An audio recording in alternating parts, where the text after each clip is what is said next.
I already explained it for the start of the class. Yeah. Okay, so where did we stop? Who was someone saying something? I think someone was introducing themselves for the network. Right? Who was that? Trying to remember now.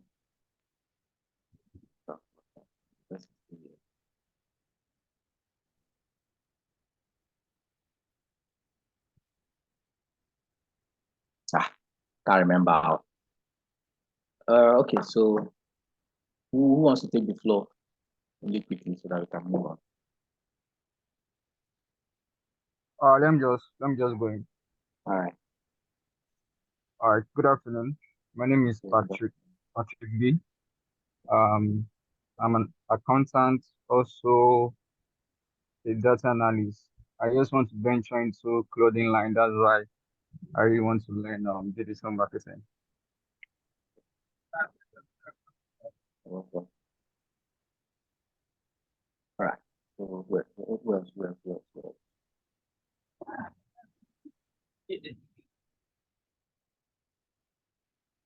Electronics. What am I electronics?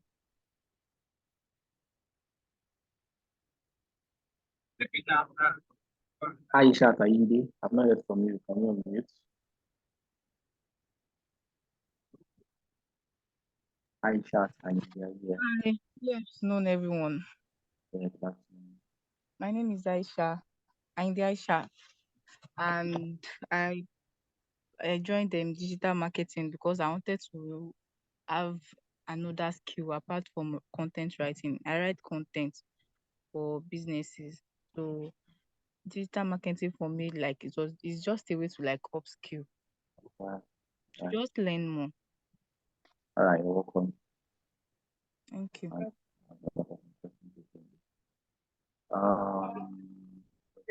Everyone need you.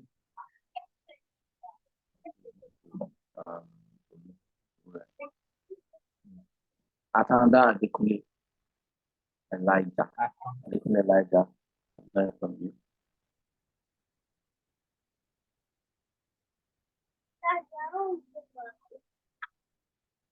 Adekule Elijah, learn from you. Don't speak. You're mute already, so you can speak.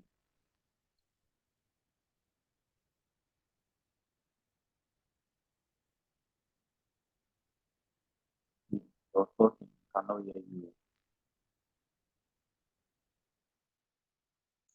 Okay, can you articulate? Let's move to the next person. Onu Angela will be next on my list. Couldn't you articulate? Good afternoon, Angela. sorry. Yes, good afternoon. Good afternoon, ma'am. Yes. My name is Ono Angela. I joined digital marketing because I want a new skill and I'm a medical technician by profession, by His grace. Thank you. You're welcome. Thank you. Who is next? Victor Adili. Has Victor spoken? Please, if you've spoken, just let me know you have. Like I'm okay. Can you hear me? Yes, who's speaking? Okay. My name is Victor Adile. Okay. I joined digital marketing training so I could learn digital marketing to improve my business. Okay, Victor, you're welcome. Yeah. Yeah. Let Ibuka, has Ibuka spoken? Ibuka. I think Justina is also there. I don't know if Justina has spoken. We have Ibuka and Justina.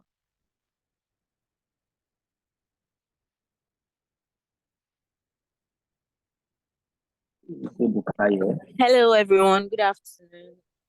My Yes. name is Justina. Sorry, I'm on the road if it's a bit noisy. Yeah, Currently, I it's work fine. as a social media manager, and I Mm. think digital marketing will be a good plus on my CV, at least to help me upskill. And I'm grateful for this opportunity. Thank you. All right, Justina. Welcome. Good afternoon. Yes, good afternoon, Adekunle. Yeah, finally. Yeah, I'm Adekunle. I also want to upskill. That's why I joined this Okay. course. So I want to know more about digital marketing and the opportunities I can gain from learning. So I hope to have a good good training from this institution. That's it. All right, Adekunle. Yeah. Okay. I think that should be all. Okay, Buka was left.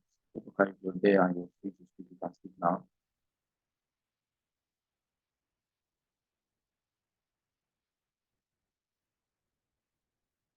Okay. Seems like Buka is not there. All right, guys. So you're all welcome. Thank you for taking out the time to introduce yourselves. I really appreciate that. Thank you.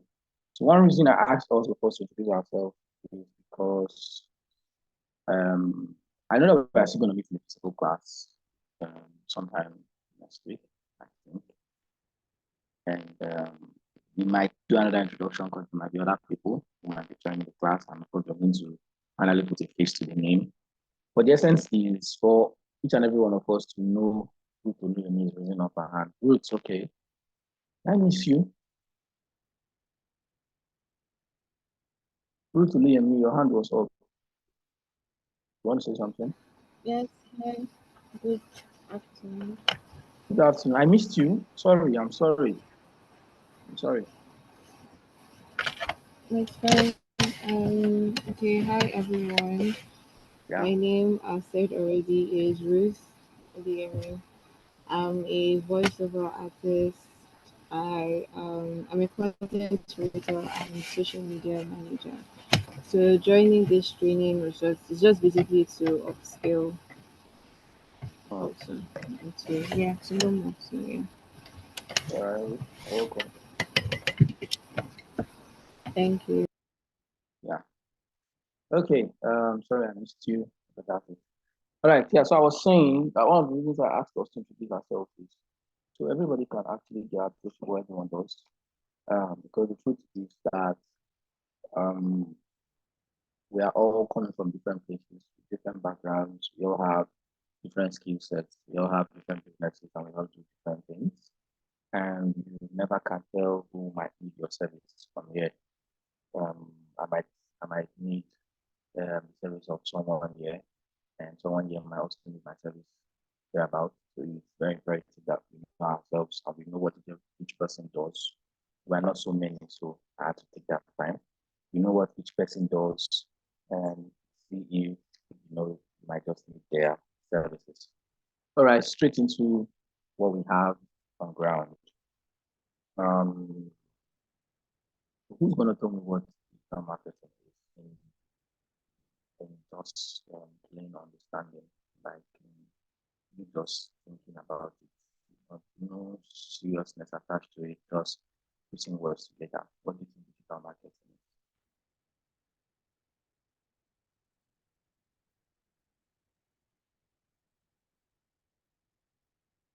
is? Anybody?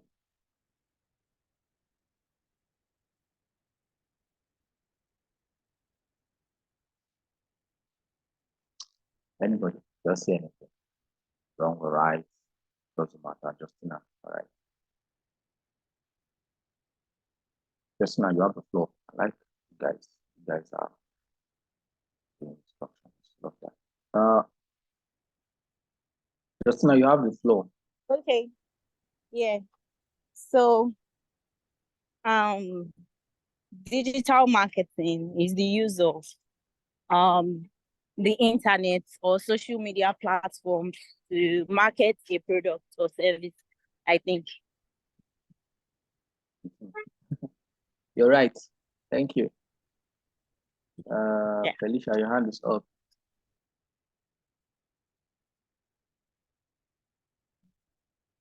Felicia, you have the floor now. Christina, you can put your hand down. Thank you. Okay, so I think digital marketing is the promotion of brands to connect with potential customers using internet or any other form of digital communication. Thank you. Right. That's lovely. Thank you. Michael. Okay, so digital marketing to me means marketing your services through digital venue, like either social media or every other platform. Just marketing your services or your product. Okay, thank you. Thank you.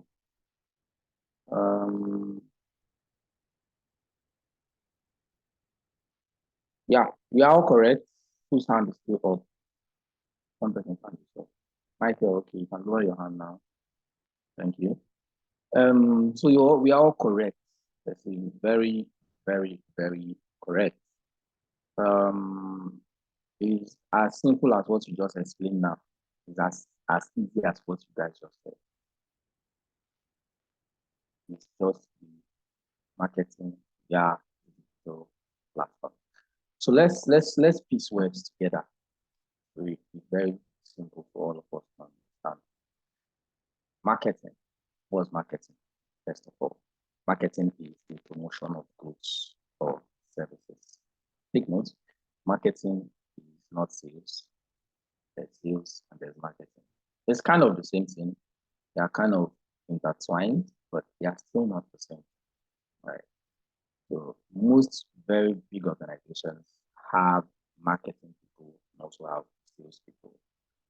The marketing team are the ones who promote the product or services of the brand of the product that the brand is actually selling or their services, right? And they get what we call leads. Leads are potential clients, people who are interested in the product or service, who have interacted with the product or service in one way or the other. And when they get these leads, they then hand over the sales guys who now close the sales. So their job, I mean, this is for big organizations anyway, so let's not quote it verbatim.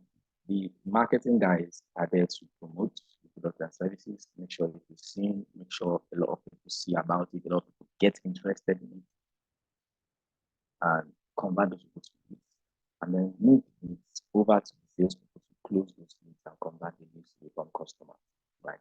But like I said, that's for the organizations. But then marketing in general, the essence is promotion of goods or services. It's simply that. That before the advent of digital marketing, there was always marketing. People were marketing their products or services in different ways, right? And then digital is now using digital platforms for digital products, smartphones, laptops, tablets, and then of course social media, um, um, search engines, right? So emails. So that is simply it. So if we piece these two things together, is now promotion of goods and services using digital platforms, right? Like, of course, using digital tools, smartphones, um, um, laptops, tablets, through digital channels like search engines, emails, um, social media. So that's just simply, and of course, we all got it right. There was no wrong answer. Okay. And that's it, right? So, digital marketer, of course, usually focuses on key performances, right? And for each channel, right?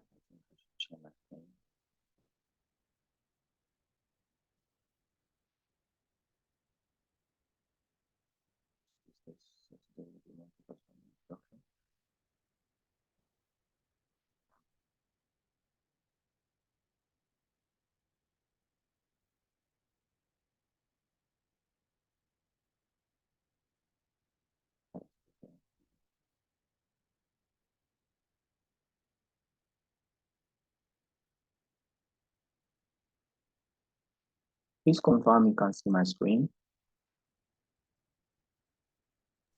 Yes, I can see.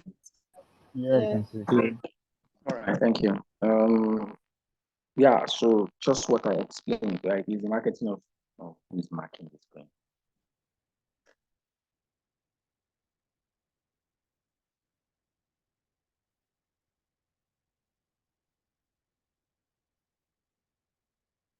Don't mark my screen again.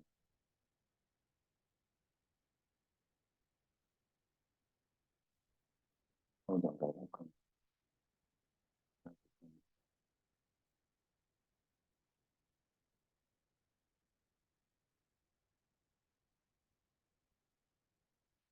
Okay.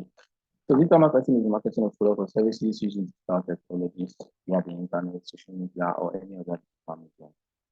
Right, and it consists of different marketing strategies, such as social media marketing, email marketing, satellite marketing. These are the different strategies. Digital marketer, like I said earlier, focuses on key point indicators, that's not here, or key performance indicators of what they actually need to achieve for each channel so that they can properly measure the company or the performance of whatever they are pushing out. Right. So if you're in charge of SEO, say for instance, you are doing about your DIGIGAP SEO, you are there to measure the traffic that your website is going to be getting organically. So we're going to be using some of these words. Now, when you hear the word organic and inorganic, and some of us are combatant with it, some of us might not be. Organic means growing something without making payments for it. So that's what we call organic. So if we say we are growing a platform organically, or if I say I'm growing a website organically, or if we say we are trying to get organic traffic, it means we are getting traffic to the website without paying, without running ads. Right? You don't pay a dime. We are trying to grow it naturally, natural.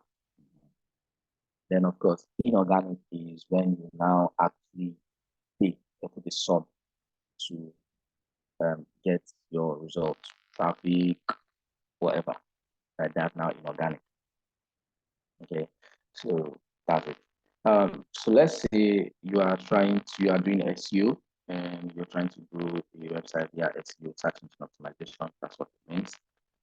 You'll be looking out for what is the organic traffic that this website is getting, or where are the traffic coming from, right? How your users or how the website is able to find the website, right? And then you now know, okay, this is what is working, and then this is where I should amplify my efforts, right? Digital marketing, of course, is carried out across many marketing roles today. Um, like I said earlier, in a small organization, one generalist, one person might do most of the digital marketing stuff, right? SEO, social media, internet, right? But in very large organizations, most of these things are dedicated to one person at a time as a specialist, right? So they might have one person and his only focus is going to be on SEO. They might also have another person whose own focus might be on something different, might be on paid ads. They might have another person whose focus might be on content marketing, right? Just different people trying to. But of course, that's for larger companies. But for smaller ones, we know that it is one person that will handle quite everything. Okay. So let's go. Like I said, now, if you like you see that data marketing, sorry, is driven by data and how personal data can be utilized to suit the business marketing goals. Like, it's driven by data, it's data driven, and data is handy compared to traditional means of advertising. Traditional methods of advertising like billboards, print, radio, and TV, they don't really target the particular set of persons relevant to business or organization. However, if I do a billboard today, and let's say I have an event and I want to do a billboard ad, and I go and set up a billboard, which is quite expensive, by the way. And I go and mount the billboard at the very specific locations, maybe one location would like to that the rest of the one of these figures. Let's just use the job app, for instance. We are mounting billboard strategically at Ojota bus stop. It's quite a strategic location with so many people, especially people from the mainland who are going towards the direction, people who are going from Oji to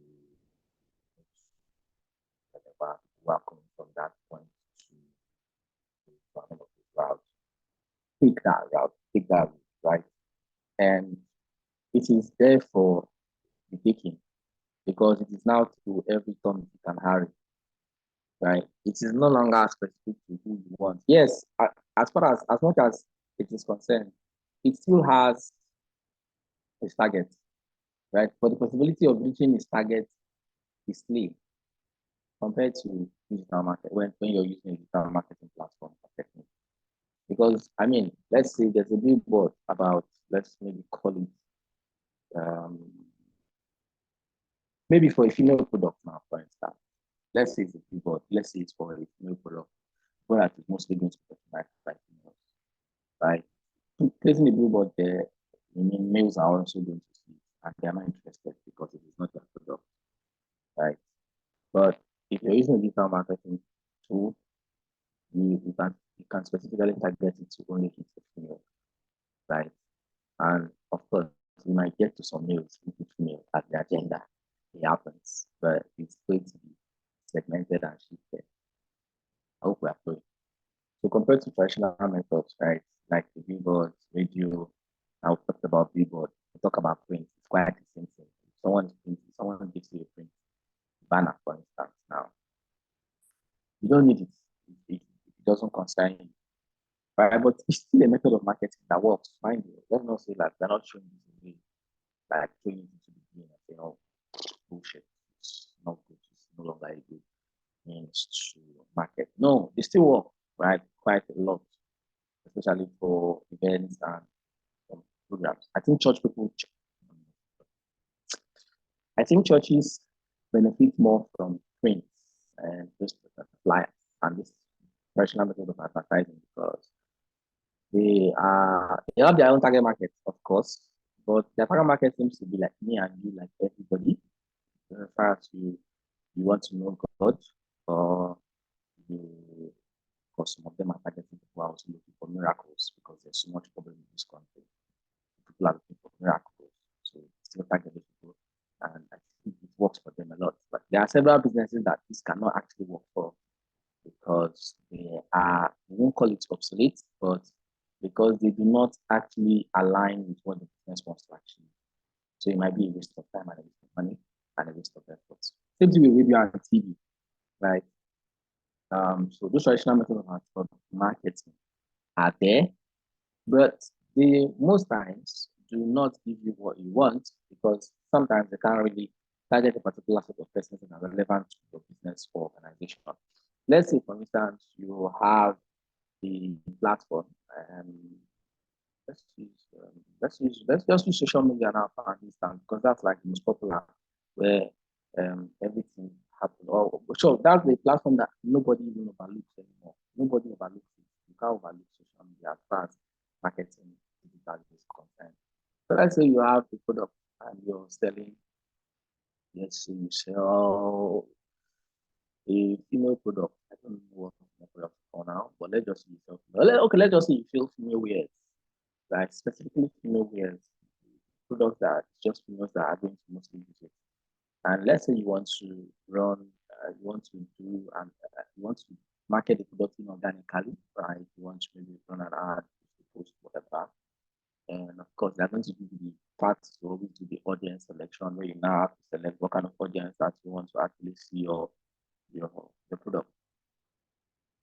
It's going to be a complete waste of your time or your effort if you go and put your audience to be male and female.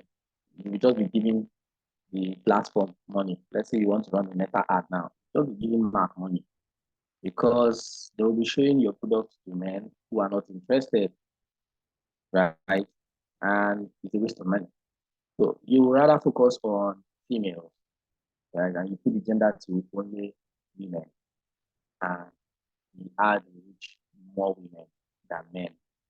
So in that essence, you are now optimizing your budget to get to the target audience or the target market who are ladies who will likely buy your product. So even if a man is going to buy, even if he's going to get to men, it's going to be lesser. And of course, even if it gets to men, the possibility of men buying that product is slim, except for, especially in Nigeria, except for maybe a few men who have girlfriends or wives that they want to give something or they want to impress one way or the other. Or even better still, it is now maybe the females who see this product, love the product, and have their male partners who they want them to get the product for them because they like it. Then that might be the way. And most times it's still the female that will contact you and not the man, right? Because I've seen situations where a lady thought that. So I saw a story online where the lady sells female products, and I think it's hair, if I'm not mistaken. I'm sure most of us have seen that story too. It's hair. And the lady reached out to her, got the price of the hair, right? And went back to tell her husband, that this is the price of the hair. So now the lady who is selling the hair, I can't remember the benchmark price, but let's just use the price that comes into my head now. The lady who is selling the hair says the hair is 200,000 naira. Let's use that. Then the lady goes back and tells her husband that the hair is 500,000 because the husband wants to reach out to the lady himself. He doesn't. I don't know why he didn't want to give the lady money, right? And reached out to the vendor who was selling the hair. The lady has already told the vendor when my husband reached out to me, telling that the hair is 500,000, right? Meanwhile, the hair is 300,000. Right? Now the husband reaching out to the vendor. Okay, my wife said, this is the price. Okay, so I think they didn't even tell him the price. Just said, when my husband reach out to you, tell him this price. Tell him the price is 500,000 because she didn't tell her husband the price. Yeah, just remember that. And then the husband reached out to the vendor, and the vendor, instead of telling the husband 500,000, now added her own money on top. So let's say, instead of saying 500, like the instructed that, he now said 600. So, kind of caused some sin. But the point is, that vendor is selling female product. Yes, a man is now going to buy it. Is now the person who's going to pay because he has the money to pay. But he's paying because it was her target market, being the woman or being a lady, that saw the product. And the target market is now the person who told the man with the purchasing power to buy the product. I don't know if from what I'm saying makes sense. Do you understand? So far, you're confused, then that you're confused. Go back.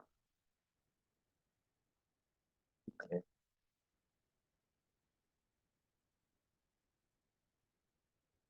Now just chat. Not just type it in the comment section. So it's okay. For instance, now another product that sometimes confuses people is, let's say, people who sell products for kids, like children. Um, um, or let's say you have a service that you run that is for children, right? So sometimes if you go and pitch, but they will tell you that you have two sets of people who use your product. You have your users and you have your customers. And let's say you're doing a service for children. In that instance, your users are children, but your customers are the adults who are the parents. Reason being that the parents are the ones who have the purchasing power. The children do not have purchasing power. Let's say you're selling something for kids, right? Let's assume you're selling. Your whole marketing effort, of course, is geared towards children. But you know that children do not have money to buy. So the target is now the parents who have the purchasing power, but you'll still be targeting the kids. Let me give you an instance of the people of a brand, very big brand, that did that perfectly from when I was a child. Indomie. When Indomie first came, Indomie was adults didn't like Indomie. My father never ate Indomie in his life. He tell you that warm. But we kids, right there, I was the kid. We love Indomie because they were able to get into our heads. Their marketing was geared at us, the children.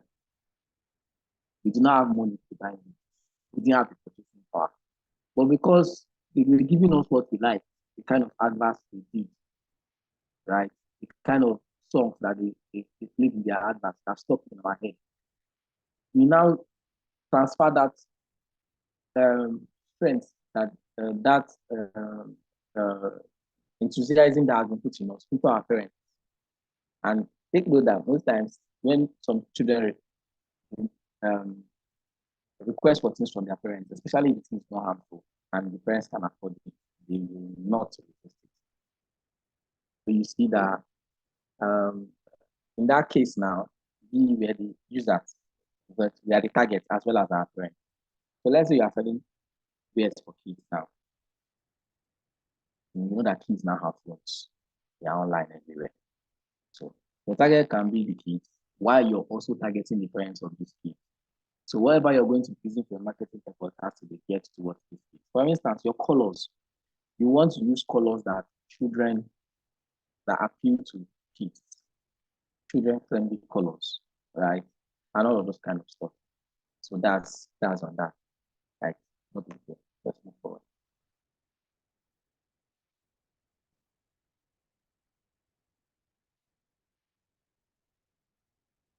Yeah. Okay. So the next thing now is benefits of digital marketing, right? First of all, number one, it helps brands to reach a wider audience and increase their visibility, right? Virtually every Tom, Dick, and Harry, Jack Robinson is online. Everybody is, but the number of people who have smartphones now are way, way, way much compared to those who do not have smartphones, right? So imagine how you can reach a wider audience and increase your brand visibility just because you are targeting people online, right? You can reach somebody in Canada, you can reach somebody in the US. But traditional methods of marketing, you are going to be stuck in a particular place, right? And your visibility is going to be low. It's just like saying someone who sells a boutique and has a boutique located in a particular junction. Yes, the junction is bright. Yes, the junction has a lot of people passing there at night, but that person is still restricted because once the people are not in that particular location, do not have the money to buy from you, it will not make sales. But someone who doesn't have a physical shop but is online, pushing their product and doing their thing, will make more money and will gain more visibility than this person. And let's go to the next thing. Secondly, it helps convert fans to customers who will go on to become loyal customers and replace subject difference. Now, you might be asking, what's the difference? What is fans? Who are fans? Who are customers? All right.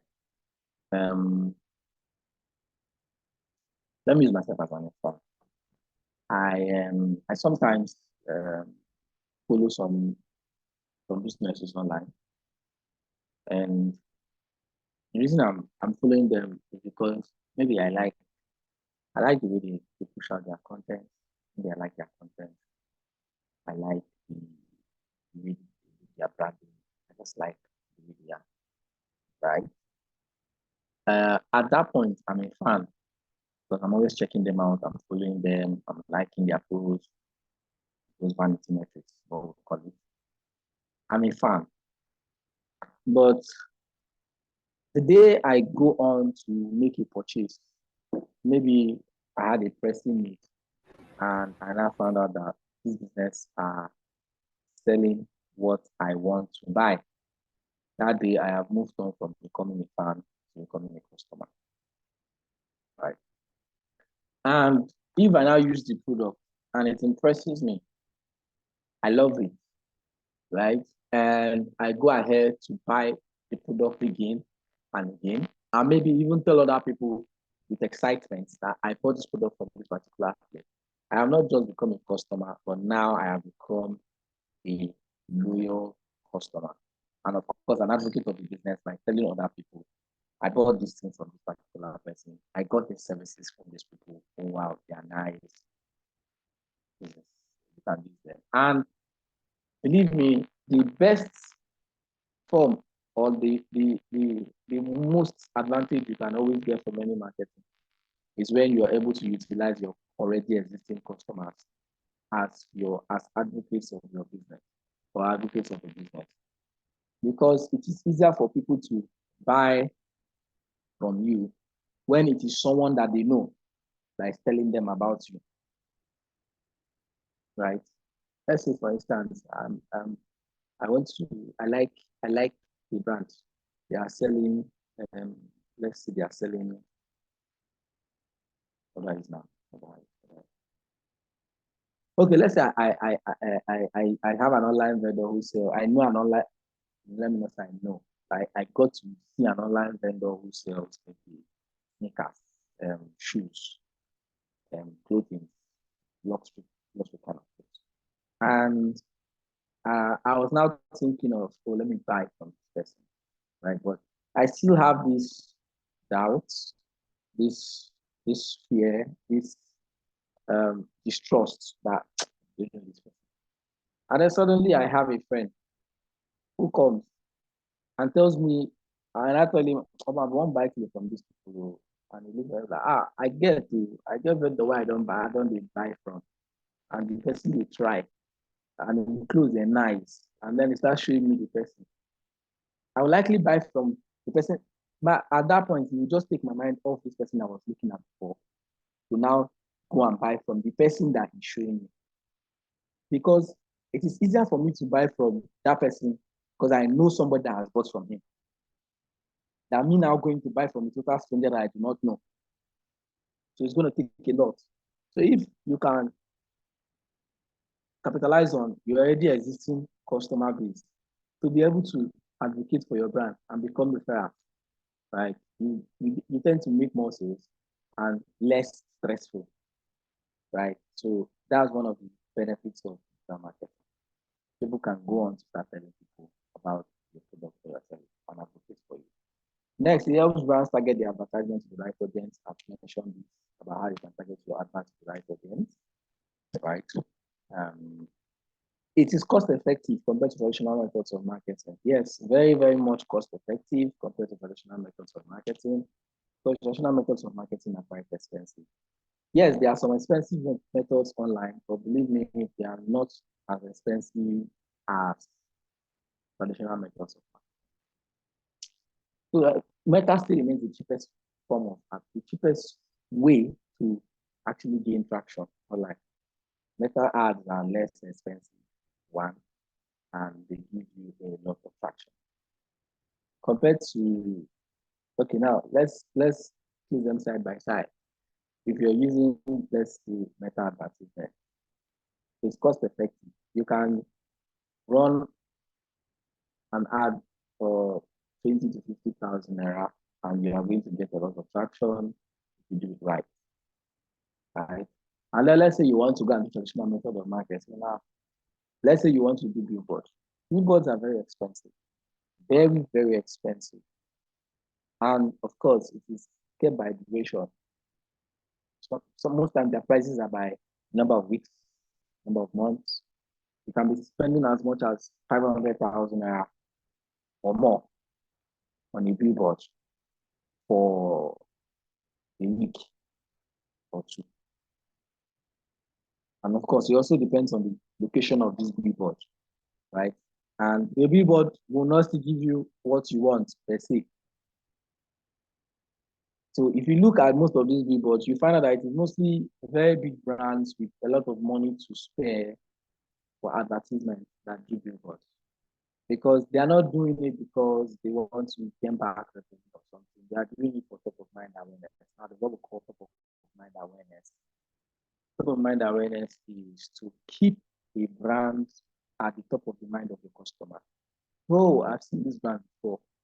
Haven't it happened to you before that you're passing somewhere, you saw a brand advertising their product, maybe in a billboard, and then you got to another place maybe after like maybe a week or 2 or 3 or thereabouts, and you now see that brand sort of, like I've seen this brand before, and your mind is now trying to go to where you saw it. At that point, they are now in your mind, right? You're close to the top of your mind, and the more you continue to see them, the more you will likely want to buy their product because they have become everywhere, right? For instance, now Gucci Mix is everywhere on social media with the whole um, uh, food content creators, and they are blending and mixing things everywhere, mixing bobo to go, the one that we can eat and the one that we cannot eat, and you're always hearing them say the name Gucci Mix. I don't follow food content creators, but I know Gucci.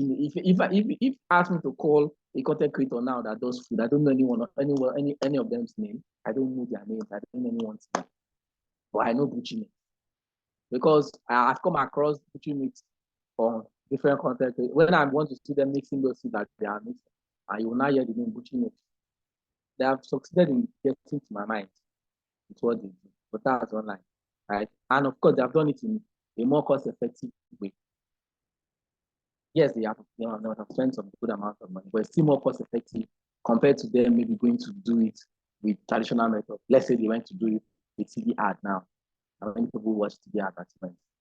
And they are more expensive. To get airtime, very much expensive, right? So it is cost effective, right, compared to traditional methods in market. Brands and businesses can measure the results of their marketing efforts, right? It is easier to measure the result of your marketing efforts because, of course, they give you the most of these social media channels give you the place for analytics. You can see what is doing well and what is not doing well. You can know who is patronizing and who is not patronizing. You can know what is doing well and what is not doing well. For instance, most of us, we have social media platforms. I'm using social media because that's the basic one. Check your analytics from time to time. Maybe like social media managers, I'm very sure they check analytics. Check analytics from time to time. You see, okay, this is the post that did well. Why did this post do well? Okay, you try to see if you can put it into put that effort into something else, right? So you can see that you get more results because you can measure the one that you've already done, measure the result of the marketing effort, you see how it is doing and where it is taking you to. But if it is the offline way, doing the traditional method, it's very difficult to measure the result. Very, very, very difficult. Very, very, very difficult. Right? Let's use. I like using the example so that I can break it down so that we can all understand. Let's use, for instance, you run a video ad, and let's say you run radio jingles, and you did jingles in maybe 3 to 4 different radio stations, or even 5, so that you can reach more audience at different time intervals. Because these radio jingles are played at different times, or these times, different air times. Of course, they have peak periods and non-peak periods. This time they pay more. This time they pay less. On Saturdays or weekends, you pay more. All this kind of stuff. So let's say you do different jingles in different radio channels, and you start receiving calls from people. Most of them will not tell you. You would rarely hear them maybe tell you, let's say the call to action was for them to call your friend. Let's say call. You will not hear them tell you, I heard your advert on this particular station. But I heard your advert. They will just tell you, I heard your advert on radio. And you don't even want to go and start asking them those questions at that time because people are not patient in this point. So you just want to go straight to the point and close your deal or do what you need to do. Right? You now get some of them don't even know the radio station, if at all they are them are calling you. They don't know, they just know that they heard your in that instance, you cannot measure where your result is coming from. You don't know if it is radio station A that is bringing the result more than radio station B. You just know that it's coming from radio. So how do you know where you want to put more effort? But if it is someone, the one that you know, okay, it is this particular radio station that is bringing more results for me at this particular time. Okay, I will now reduce my efforts on this other station and put more in this one because this one is bringing the result. So it's not easy to measure. But with digital media, digital marketing, you can always measure the results of your efforts. It helps brands to build good relationship with their customers. Yeah, relationship building is very important, right? You can be able to build a relationship with your audience, with your customers via social media, right? If you know you, you know them, you know what they want, you can build a relationship with them. Brands are building good relationship with their customers. It helps brands stay ahead of the competitors. Yeah, very important because you are constantly on the lookout for what your competitors are doing, how you can do better.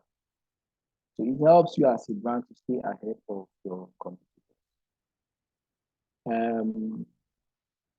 People will see that most people will always say,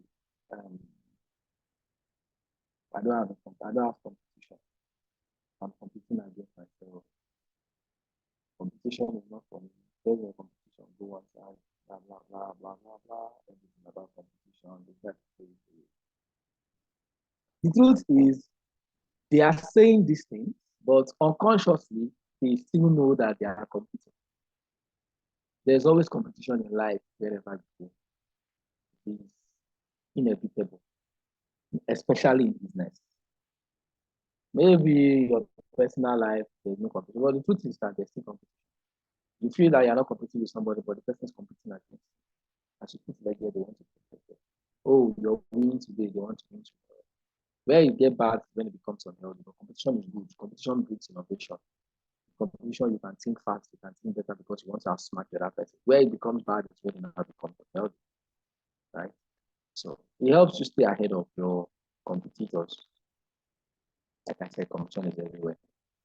In a football team, they have over something player. Let's say in a country football team now, if Nigeria is going to play football, you carry a squad of 23 or 26 men. Depends. Let's go with a squad of 23 men or 26 men. But at the end of the day, it's only 11 players that will be selected to start the match. And they have only just 5 substitutes. Before it used to be 3, but now it's 5.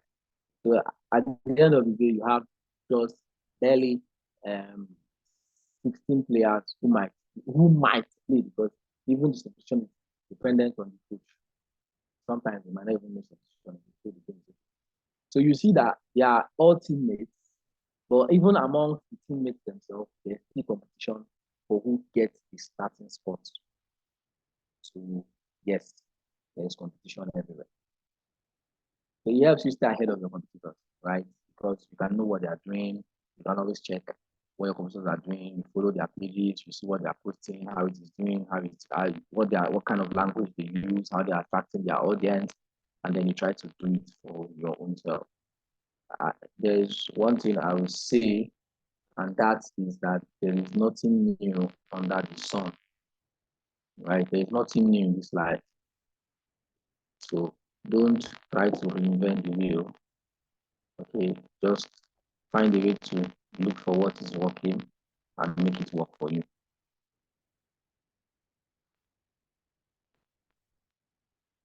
What's going on? We understand so far. And the last one is that it gives the best return on investment when done properly. So the aim of business is to get return on investment. If you put in 1,000 naira, you want your 1,000 naira to give you times 3 of the money. So let's say 3,000 naira. If you put in 10,000, you want your 1,000 to give you 30,000 naira. That is return on investment and you make it up. And of course, if you do your digital marketing really, really well, you end up getting good return on investment. Right? Any questions so far?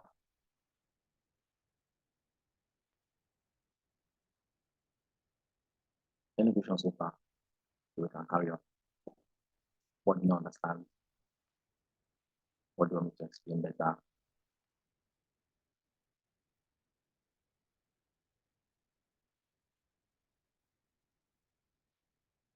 I'm not talking to myself since I'm mine, but I'm going to continue talking about that.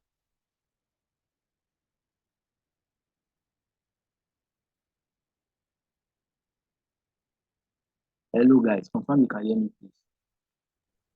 Can hear you. Can hear you. I don't feel. I thought I've just been talking. I will just cry. Okay. No question, right? That's what it means. Well understood. Okay.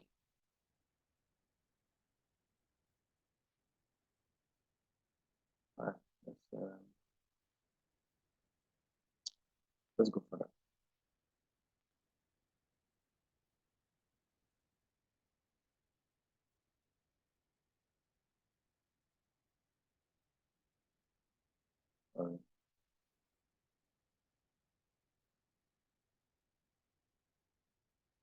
Okay.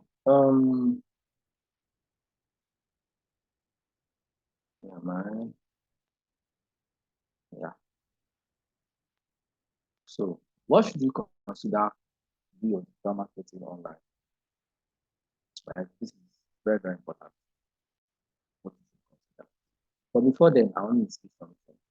That there is nothing new, right? I'm gonna say it now. There is nothing new, right, with digital marketing. Nothing new under the sun for anything in life. You just pick what is working and try to replicate it or make it original, right? There's a book I read. The person said that copying from or taking something from one source is plagiarism. As far you saw a source, you took what the source wrote, and you just copy what the person did verbatim. That is plagiarism. Is it not? It is. But copying from different sources, you pick from A, pick from B, pick from C, is not research and not plagiarism. I mean, it's the same thing. If you do projects, you go and copy word for word, and especially when you don't reference the person, it's plagiarism. But when you copy from different people, pick them together, put it to your own, it has become research. So there's nothing new when you want to do whatever things you want to do online, right? Just pick what is working and try to make it original, make it your own. Something is already working, fine. This is what has been working for this brand.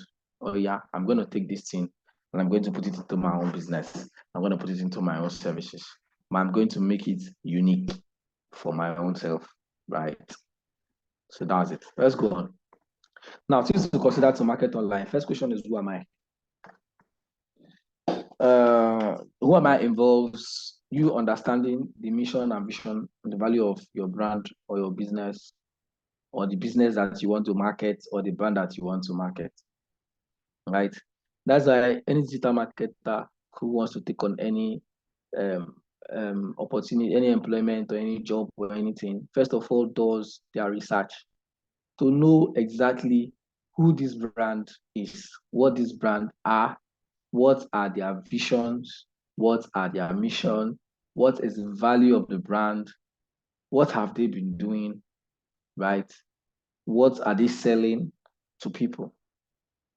So this is where you understand who the business is, right? If it is your own business, you ask yourself. If it is your own personal brand, you still ask yourself, who am I? What do I want them to see me as? What do I want people to see me as a brand? Now, of course, there's what we call perception marketing. That one works mostly for personal brands because it is how people perceive you to be that get registered in their head. But it still applies to brands per se, but it's mostly with personal brands. So you ask yourself this question: who am I as a brand? Right. The next question is, what do I offer? What are my products or services? What is my unique selling point that makes me different from my competitors? Take note, I said, right? Look for what is working and apply it, but make it unique. That is where the unique comes in. Okay, me and this person, we are selling the same product. What will make my own different from his own? Is it that my own product are more quality? Is it that my own products are better in pricing? We are selling the same quality of product, but my prices are better than his own? Is it my quantity without you still playing down quality? Okay, if people buy from me, they will get more of this stuff than they will ordinarily get. Is it by maybe your delivery services? You deliver as fast as possible compared to your competitor, right? So you want to consider all of these things. You want to look at, oh, this is what I'm offering. That makes my own unique. My competitors are selling their goods for 5,000 naira. I'm selling my own for 4,000. My competitor sells goods, but his goods are substandard. My own product is going to be high standard. Okay, we are selling the same quality of goods, but his delivery services are poor. My own, I'll be delivering sharp, right? My customer service is going to be exceptional.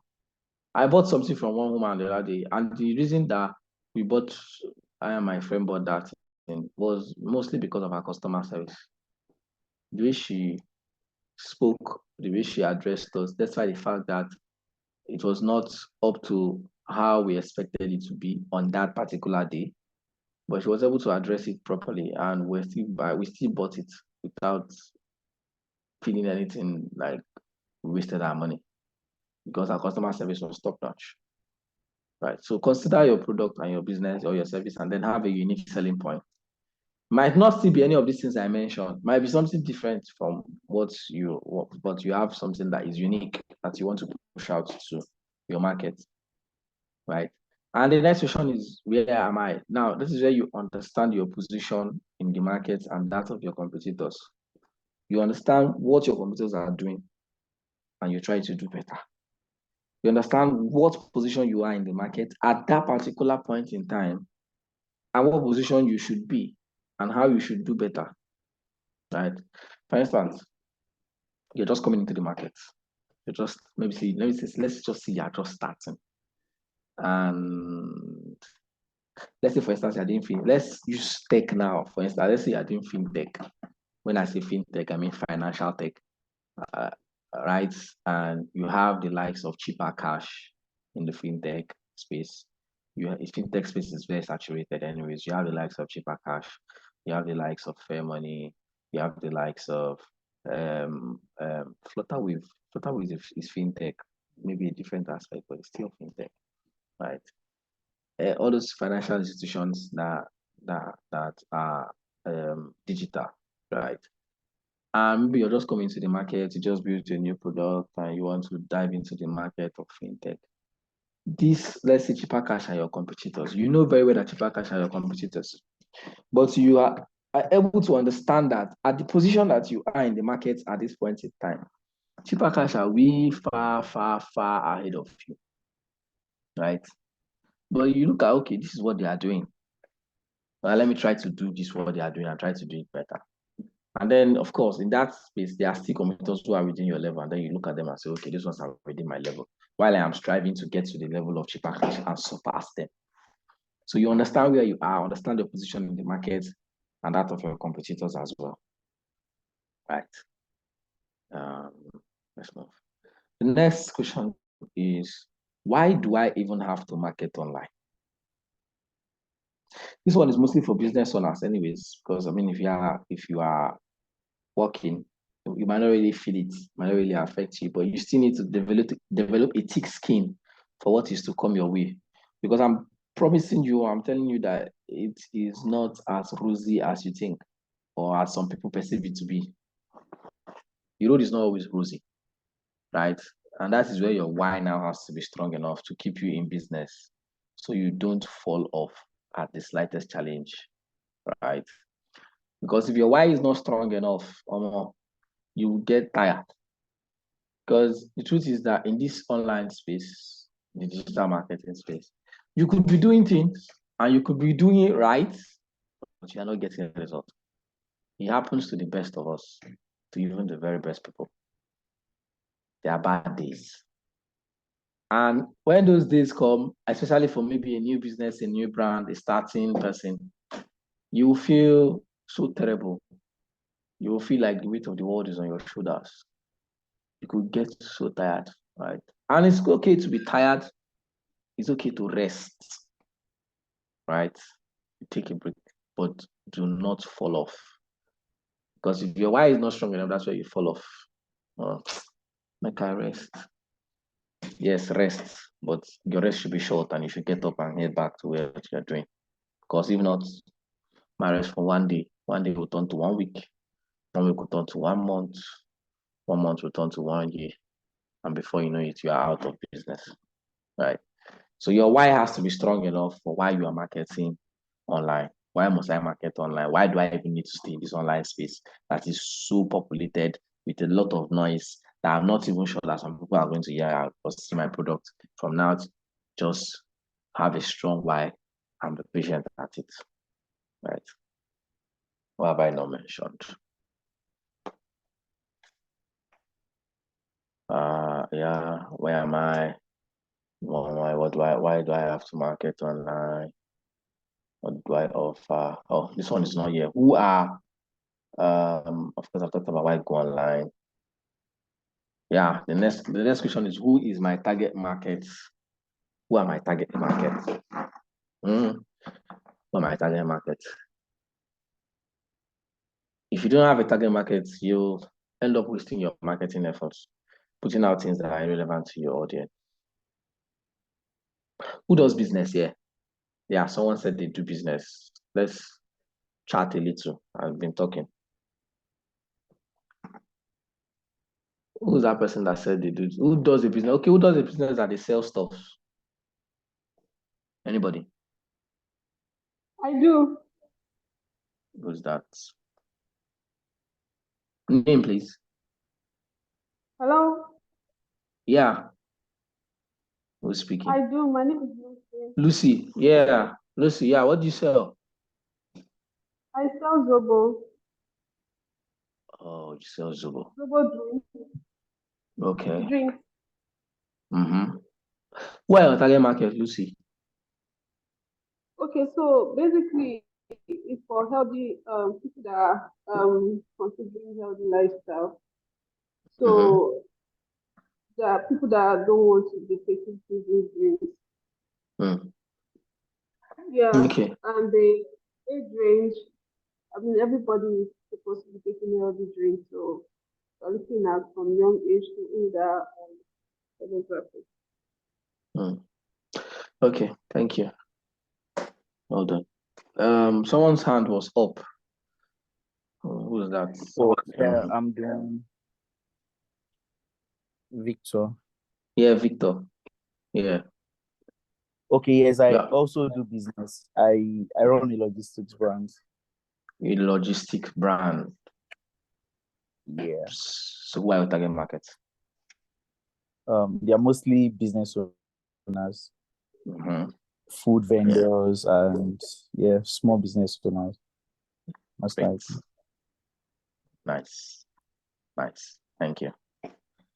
Yes, that will be increase. I think you joined us after we had done introduction. Adobe, your hand is up. You have the floor. Okay, this is Amugo Water. Sorry? Can you hear me? Yeah, I can This hear you. Amugo Water. Okay. Okay. Into cleaning and fumigation of houses. Yeah, I guess my target market is I'll definitely need people that are into like those people that are about building their houses or after building. That's for post construction cleaning. Those are my market. Those are my target markets. Then in terms of fumigation, I'm looking at hospitals and probably building at the bush site or provincial either industrial institution that intend kicking against insect and what have you. Okay. Nice. Well done. Thank you. Thank you. Yeah. Is there any person that wanted to say something that hasn't spoken?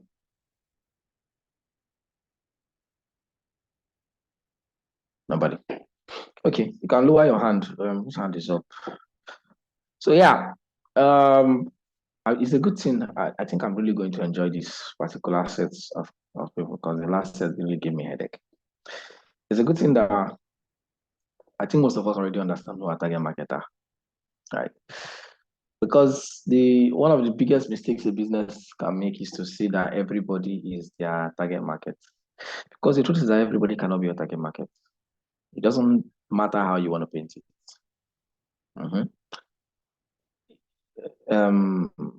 Like the person who sells Zobo, Lucy, right?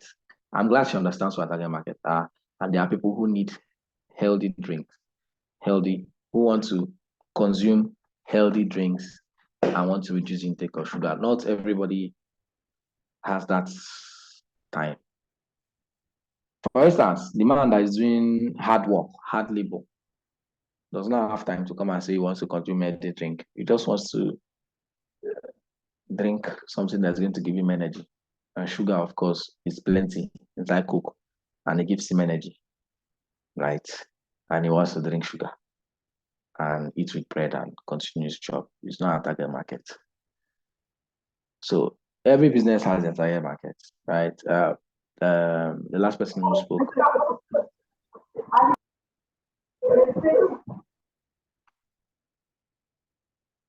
The last person who spoke says target market it does cleaning and fumigation, and mentioned the exact target.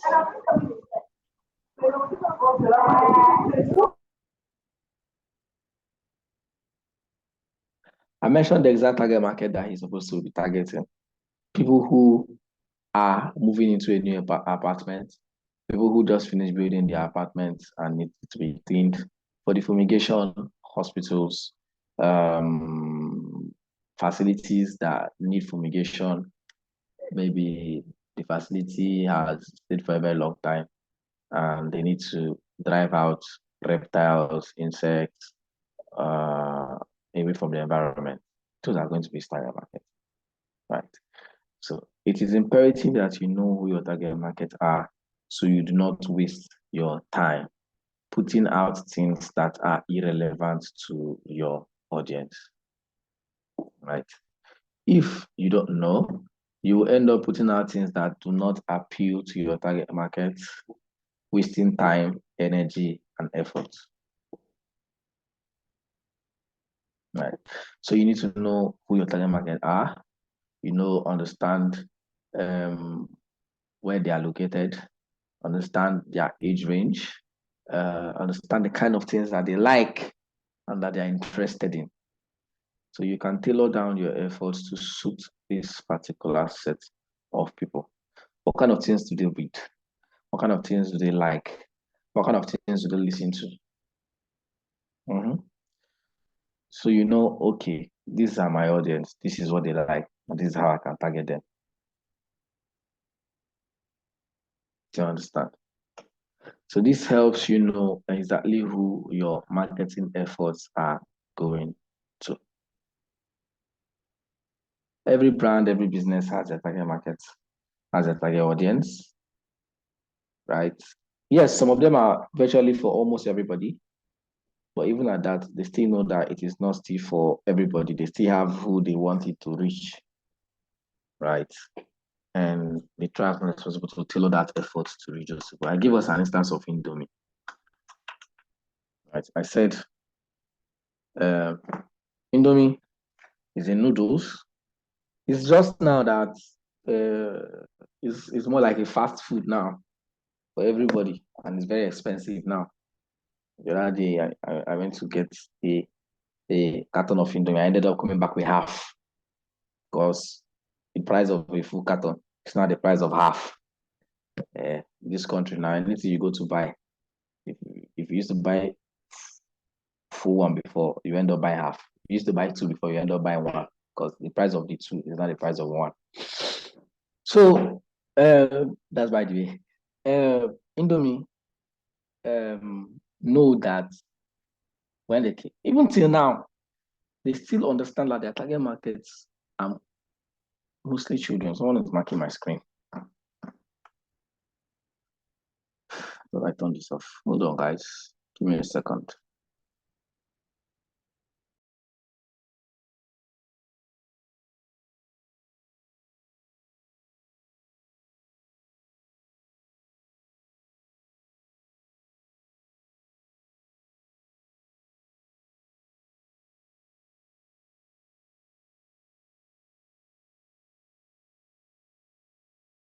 So please don't mark my screen again. Nobody should mark my screen again. Yeah, so I was talking about Indomie. Right, so they know that the target market are kids, children. They try as much as possible to ensure that their marketing is targeted at children, at kids. The kind of marketing that they put out, their kind of ads, right, that they put out is targeted at kids. Okay, and they know that this thing is for kids, and they deploy a lot of strategies that make you as a child want to, you as an adult, you are not eating Indomie because it's what you like. Let's say, for instance, I don't know, maybe there's some people that like noodles, but I've not seen that core adult that just happy, that just prefers noodles as their best meal.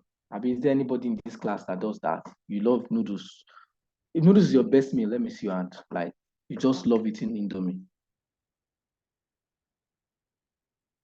because you love it. It's your best food. Anybody? Let me see your hand. Just raise your hand if that's your best meal.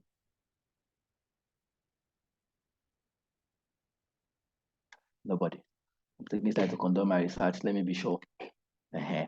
So you rarely see adults that will tell you that they love Indomie because it's their best meal. No, it's just because some people eat it just because they just need to put something in the stomach. It's a quick food that can be prepared and then they just eat, right? But for kids, most kids love noodles as their best meal. And they love the feeling that the noodles advert gives to them. For instance, so I think most things that most brands that sell edible do is that they give you that feeling. They make you, sure, that's the thing about marketing, right? You make your audience feel or begin to imagine the kind of feeling they will have if they are consuming your product or your service. Let them begin to think about, oh wow, if I get this product, this is how I'm going to look. This is how it's going to make my life look. People are looking for what to make their life comfortable and better. And if you can give it to them, you've done your marketing and you've sold. Right? So, like for instance, I remember one of the noodles adverts that funny, but a child came to a billboard that had, was it a child? A child and an adult safe. There was a billboard and there was noodles on the billboard prepared, and they were picking the noodles imaginary and they were eating it physically. There was that feeling that I had that, oh my God, as a child, so I can go down, I can stand in front of an Indomie billboard, imagine the noodles, and I'll start eating it and eating all the noodles from the plate. Imagine that feeling. So you see how the kind of feeling that they give, right? For the guys that do drinks and beverages, you see how they advertise their beverage. Which product is that? And when they open it, you will hear that sound, and then they start, whoever is running taking the drink, you'll be hearing the gulp sound, whop, whop, and it's as if it's calming them down. So you see that feeling that they're trying to give to you, right? Because they already know their target market. Let's not deviate. Let me go back to the point. Target market is what you want to understand. Indomie knows that their target audience are mostly children. Yes, they have a small section of adults who are there, but they know their main focus is kids, and they try to be responsible to ensure that they give kids what they want. Football knows that it is mostly men that watch football. Yes, there's women football, there's women sports, but most females do not pay attention to female sports. Female sports and football as a whole. So if you check most of the kind of ads that they do ads that males, right, will understand because it is football. In as much as they also try to do gender inclusive, which works, like Henneken, the Henneken ad, that the guy went on a date with the lady, and then she excused him to go to the toilet, and he started watching a Champions League game, and he was screaming goal, and he heard us in the loo also screaming goal. They're trying to tell that okay, both men and women watch football and all of that stuff, but they still know their target market. Henneken is for men, is a brand. So they know the people that they are targeting. It's the same thing with you, right? Understand who your target market are, know exactly where they are. And of course, how is this done? This is done by drafting what we call the buyer persona. The buyer persona is what helps you to understand your audience, understand their needs, and play your marketing to suit those needs, right? A buyer persona is an imaginary portrait of your audience, which of course comes from you doing your research on whom these persons are, right? But you now identify who your target audience are, you identify their demographics, you identify their psychographics, you know, okay, I need to do this buyer persona for these people, and you can do buyer persona for different section of your audience, right? You can do different buyer persona for different section of your target market, right? I will touch more on this, I think, tomorrow, thereabout. But that is how you understand who your target markets are. And it is very important that you know whom they are. Any questions so far? Again? Any question?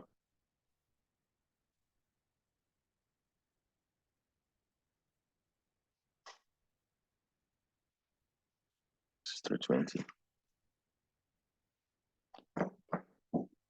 You guys should ask me questions. So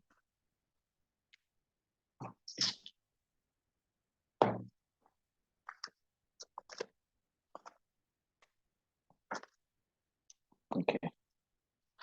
No question.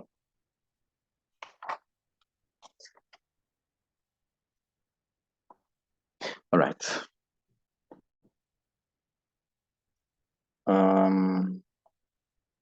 Let's go back to this. Yeah. So since there's no question, let's look at this. We're just going to talk about this because we are going to be going on a break in the next 9 minutes or thereabout. Now, this is what we call the stages of marketing, stages of marketing. People, it's not a laid down on stone principle that it must be like this. I think by the next class, I'll show us a different pattern. But it's not a laid down on stone that it's going to be like this. But if you look at this image, what do you see? I need somebody to tell me what they see. What do you see from this image? This will just mark my screen so bad. Anybody wants to try? I think I see a funnel. A funnel. Abi? Yeah, kind of. There's a funnel. Yeah, that's it. A funnel. And we know how a funnel looks. It's always bigger at the top where you're pouring stuff, and then it gets small as you go down. So from this thing you see, let me see if we can all just get a grasp of it even without explaining. From what you see here, from all these different things you see that have been written, what do you think goes on here? What do you think will likely go on here? Who wants to try? Can I try? Yeah, you can try.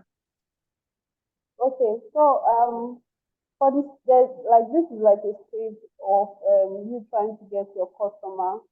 Now, for you to market online products, they have to see what you're doing, which is the screen stage. Now, this is majorly for the customers. So after they see, they start thinking about it, enter their mind, and they start thinking that, oh, they want to get this product that is not everywhere. And so somehow one day they will have to try it out. And when it's good, they will learn more about the product. So it's like, you just have to start using a product first before you now know how good it is. Then you come back to it and then start liking it as your own personal product. You care for it so much that it becomes part of what you use every day. Yeah, thank you. All right, thank you, Lucy. That was nice. Anybody else wants to give it a try? She explained it very well, perfectly. But I want to see if anybody has a different angle of thought. Anyone wants to try? Who is laughing?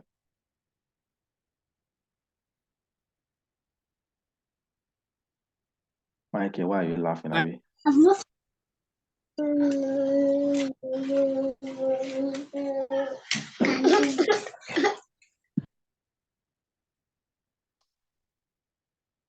Yeah, Michael, your hand is up.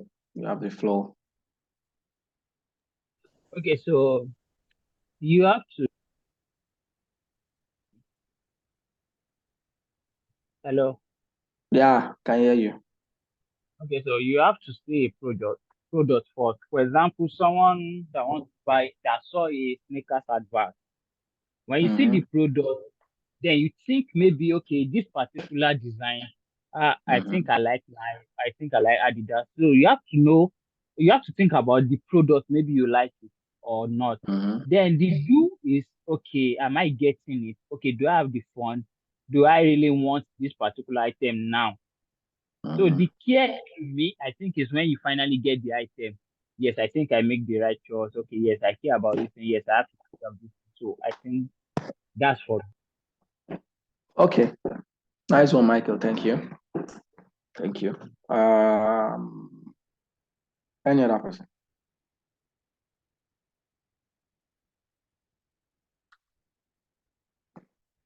Any other person? No wrong answer. There's no wrong answer. So I want you guys to understand something. My class, there's no wrong answer. Right? Say what you have to say, however you want to say it. That is anything you say, just say it. Wrong or right. If you think it's wrong, it might not be wrong. For me, there's no wrong answer. So who wants to say something again? This Michael and Lucy are explaining very well. Yeah, Adekunle. Yeah. Let's take for instance a brand.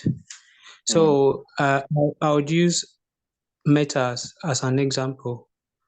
So when a brand is online, based on this funnel that is being drawn, the people that see it are much. So it attracts a lot of people.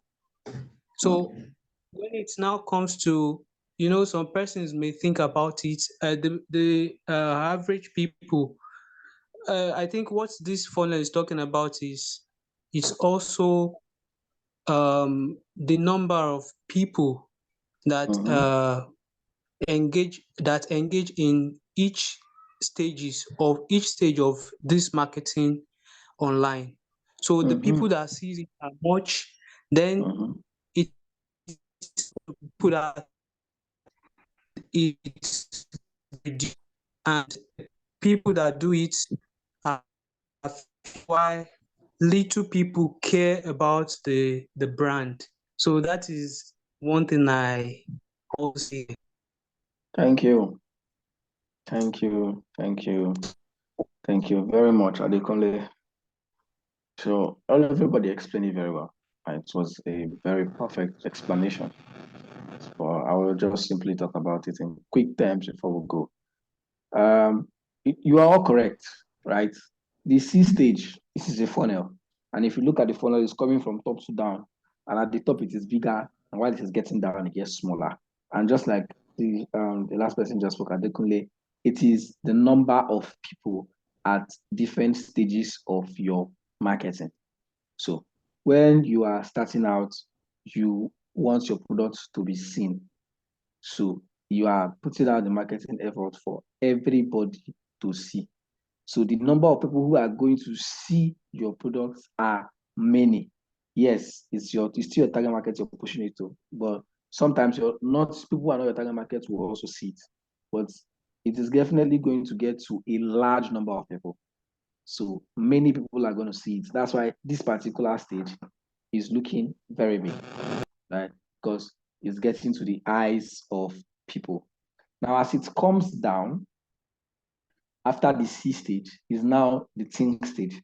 The think stage is, okay, now many people have seen your product, but it is not everybody that will think about it, just like he said. Not everybody will think about it. There are people who are going to think about your product, and there are people who are not going to think about your product. So that is that stage. And that is why you see that it now gets smaller, because the number of people who saw your product are much. But when it gets to now the people who want to purchase, who are now considering making a purchase, who are thinking about it, you can see that it gets lesser, right? Let's say, for instance, you posted something on Instagram. Let's use Instagram as an instance. You do a video of your product, posted on Instagram. Many people are going to see it. They'll just swipe. They'll swipe. Some people will watch it. Oh, they love the way the thing was presented. After that, they swipe. They move on. And then they are now the few of people that will look at it and they're like, oh my God, I need to buy this food. I think I need to buy this. And they might send you a message. They might not send you a message. They might now begin to keep tabs and maybe just follow your page, go to your page, look at the kind of products you have been putting out and see if you have good products and if they can trust you, right? And then that's that. And then they now have the do stage. The do stage is now those who have seen, the few who thought about it, and then the ones who decided to take action, right? The ones who decided to take action are not going to be as much as the people who were thinking about your product. That's why you see that it gets smaller, right? And of course, after the C stage, at the think stage, when people are thinking about your product, this is the time where you need to put out things that are going to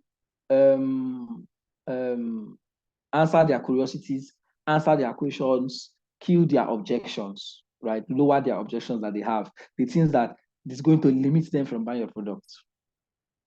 Okay. Then at the do stage, where they are now looking at making a purchase, you need to be available, right? At that point, you need to be available. They don't have to look for you. They don't want to start searching for you at that stage. So you have to be available at where they're going to see you. And then the care stage is, oh, they have taken the action finally. How do you care for them, right? Because like we said, or like it is popularly known, it is easier to sell to a returning customer, someone who has bought from you before, than to make sales. Because the aim of marketing is to make sales, whether we like it or not, whether we're a big or small brand. But let's look at it from the aspect of a small brand, which we're talking. It is easier to make sales or to close a client that has bought from you before than to make sales to a new client. Because if you're trying to make to a new person, you're doing all of this afresh again from start. But the person who have sold to before, he has already bought from me. He has already passed through all this phase. He trusts you. He loves your product and is coming back. But that depends on how you care for them, right? Maybe they bought the product developed issues along the way. How do you care for that? How do you care for them at that stage? Do you say, you have bought it, it's now our fault, right? So that is how that works. Let's go on a break. I don't want to eat into the break time. This is 3:32. We're going on break for 30 minutes. When I come back, I will explain this thing again, right? I'm sure I've already explained it, but I'll explain it again, and then we'll move on from there. Because is that okay? If you're in favor, say aye.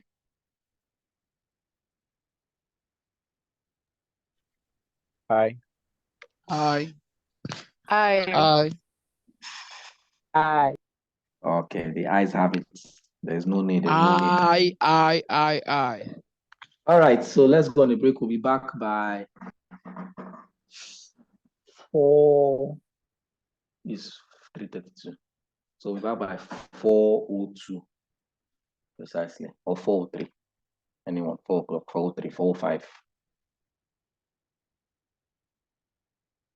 All right, guys, stretch your legs.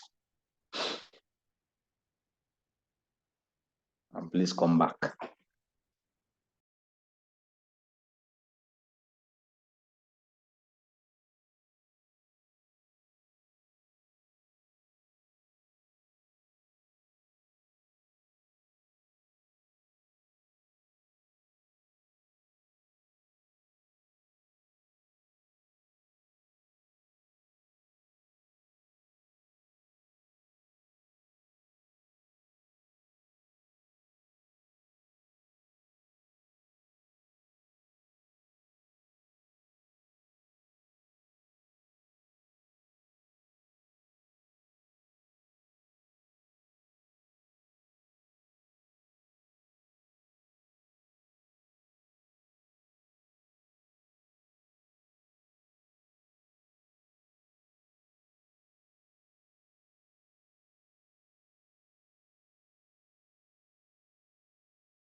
Hi, I can't see anything. No. Currently, I'm not hearing anything.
Okay, guys, are we back?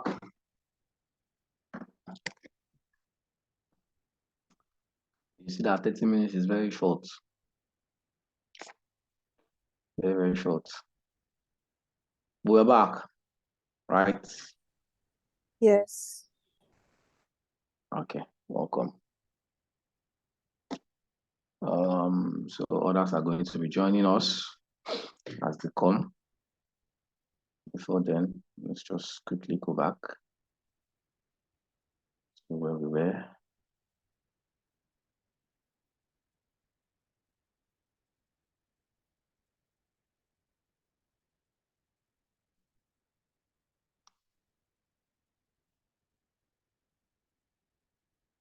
You can see my screen, right?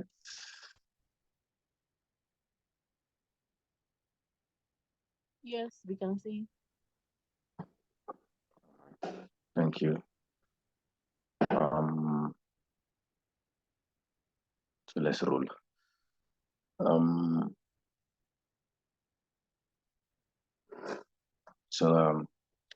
Yeah, we're looking at this marketing funnel for winter break. I was explaining it. I think I already explained it. I'll just do a quick recap. So like I said, the C stage is where people are seeing your product. A lot of people are seeing your product, right? And your marketing efforts is going into many places for many people to see. Yeah. Then the second stage is the think stage, where they are now thinking about purchasing your product. Right? That stage where they are thinking, okay, I've seen it. Do I make a purchase? Yeah, they're having thoughts, they're having objections. So they are giving themselves reasons why they should not buy from you. At that point, you want to ensure that you remove these reasons and eliminate the possibility of it out of the way. Right. And then you have the do stage where they are now taking action. Right. That's the stage where they want to buy from you. Of course, you have to be available at that point in time to ensure that they see you. You want to be everywhere so that it is easy for them to find you. And then the key stage is where you now build the relationship with your clients and with your customers. Okay, so this is it. Now, some people or some different ways to write this will not be see, think, do, and care. It will be attention, interest, desire, and action. It's a little bit different from this, but it's quite similar. It's quite the same thing. Attention, interest, desire, and action. EIDA.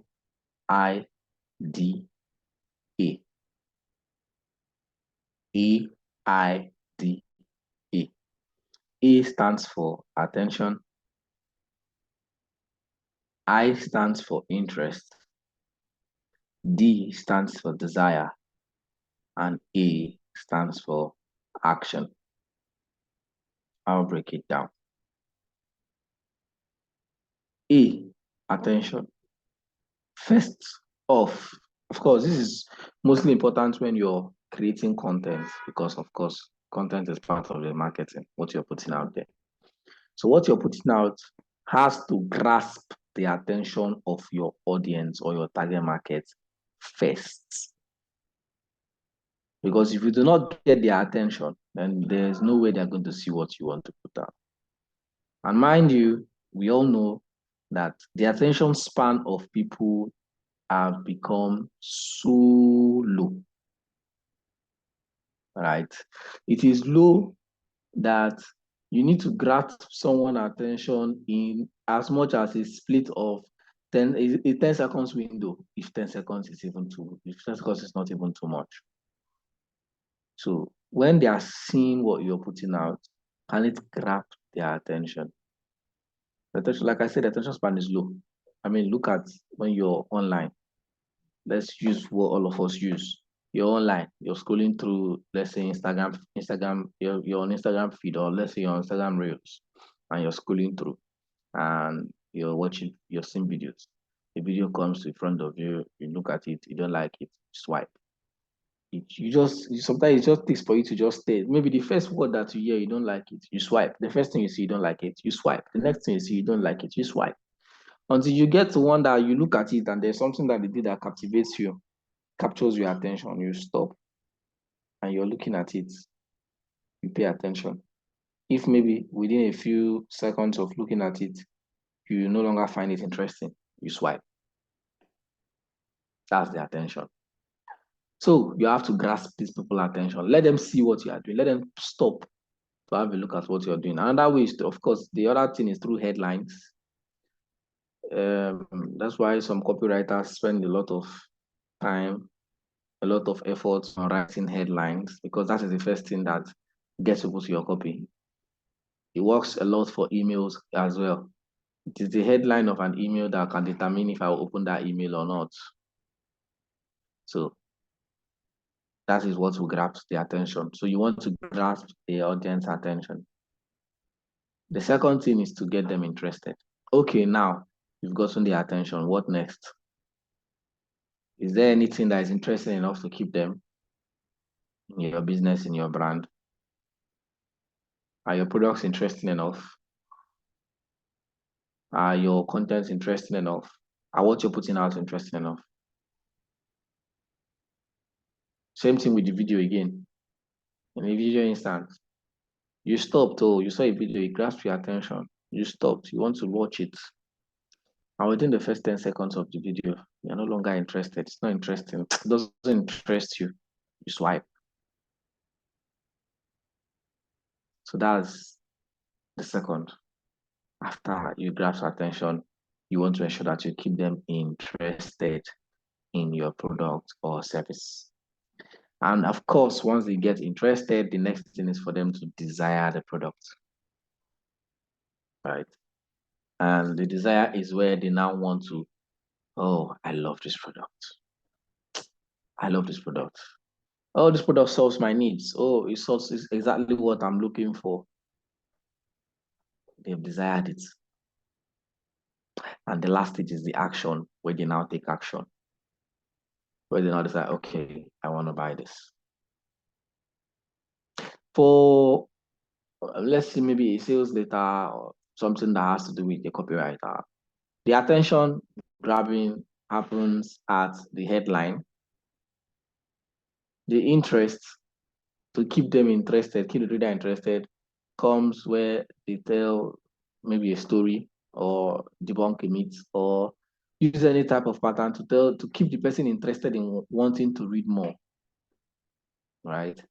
And then when they now get the person to desire the product is when they are now able to successfully eliminate the person's objections. What if? The what ifs. What if I buy this product and it doesn't work? What if it is one of those products that happens within these days? What if? So many objections that you can think of. You need to find out what are the objections that your target market are going to get about this product that you're trying to push out. What are they going to, what is that thing that is going to make them say, no, it's not worth it?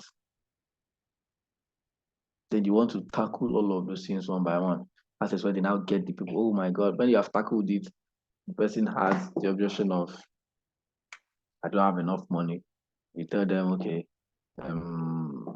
you can pay now, pay this amount and get one for free. If you solve that problem, that objection, person thinks, oh, this one might not be for me. You tell them why the product is for them. Exactly. The person thinks why this is this, and then they tell them, and then you see that you begin to kill those objections and you get the person to slowly desire the product. And then the action part is where they now decide to take action. Right? Some people go as some persons go as far as giving guarantees to build the desire. Okay. They know that this health product works, but the people are having objections. I'm not sure it's going to work. And then they give them guarantee. If you use this product within so and so time to so and so time, and it does not work the way we say it's going to work, then we are going to give you your money back. Or this is what we are going to do back for you. I don't know if we are following, right? So that is the EID. And then the hard part is when you now decide them to take action. Then I say, okay, we have seen enough, we have heard enough. Let me buy this stuff. And then they take action. Right. And the action part is where they now say, okay, I want to make a purchase. I want to buy the product. I'm going to buy this product or this or that, or take any piece of action that they feel like makes sense for them that they want to take. Right. So that is it. Now, I want to tell us the different segment of audiences that we have or that you might encounter. Although most of these products sometimes are encountered by many people from the health niche, but you will still see them despite the niche you're applying or whatever market you're applying. The first set of audience we have are the unaware audience. These particular people, they don't know their problem. They don't know they have a problem. Like they don't even know that they have a problem. Do you understand? Have you come across cases where you saw something online and you started maybe reading about that case or watch the video about that particular case, and that is when you now discover that this particular thing is a problem. You didn't know that it was a problem before. You now discover from there that has it happened to anybody here before? Maybe even health related. You were looking at, you were seeing something that are happening, but you overlooked it. It's normal, natural. And then all of a sudden you came across something and you're hearing that that particular thing that you thought is nothing is a problem. Who has it happened to before? You've come across it before. It has happened to me severally. So yeah, there's that part of the audience. At that point, you're an unaware person, unaware audience. You don't even know you have a problem, right? That particular audience are people who you want to sell that, you want to tell them that, oh, there's a problem. This is the problem that you have. This is the problem that you have, and we have the solution to this problem. Because some people don't know that they have a problem. Let me just be honest with you. There are some products that you sell that has problems. You know, they said that to how do they put that word again? To become a within in life, the entrepreneur, or to make money, you have to solve a problem, right? Look for a problem and an existing problem and solve it. And if there's no existing problem, create a problem and then give them the solution. People create problems and give solutions. Our politicians create problems for us. They will loot funds and cause famine and starvation, and then they will give people palliative. Have they not created a problem? They have created a problem for the masses, and then they are now giving you the solution, palliative. Makes them glorified. So yeah, that's that first set of audience, the unaware audience. Then we have the problem aware but non-solution aware. That's the second set. Now these guys or this set of people know that they have a problem, but they do not know about the solution. They don't know that there's a solution, right? They know, okay, I have this problem. I'm not unaware of my problem. I know I have a problem, but I don't know the solution, right? That's a different section of the market. And those kind of people, you want to tell them that, yes, we know you have the problem and we have the solution that will solve your problem. This is the solution, and this is the number one solution that can solve your problem. Put yourself out there as the best solution for their problem. That's it. Then we have the problem aware and solution aware audience, right? So these third people know that there's a problem. They know that there is a solution, right? They know that there are different solutions, but their problem now is that they do not know which solution to use, right? Okay, I know I have headache. I know there is paracetamol, there is Panadol, there is this one, there is that one that can solve my headache. But which of these products am I going to use? That's that set of people. They know there's a problem, they know there's a solution, but they do not know which particular solution to use. These people, you want to tell them that despite all the noise in the market, my solution works and it works really well. And of course, give them proof to back that up so that they can make a decision. Right? I'll tell you guys something about when people do reviews. Let me just talk about the last set of audience first. Now, the last set of audience are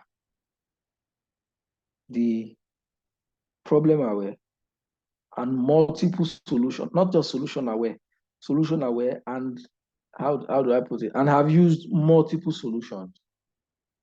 These are the oga of them all. This particular set of audience, they know they have a problem. They know there's a solution. In fact, they have used many solutions, but no one is working. These set of people are the most difficult people to convert or convince. I have used A, I have used B, I have used C. All these people did not work. So what is going to make your own work? That is always the objection. I have used Panadol. I have used paracetamol for this same headache. It did not work. So why will you have your own work? And that these people you have to, these are the people that you give. First of all, of course, your product or your service or your solution has to be solving that problem that they have. You are 99% sure that it will not fail.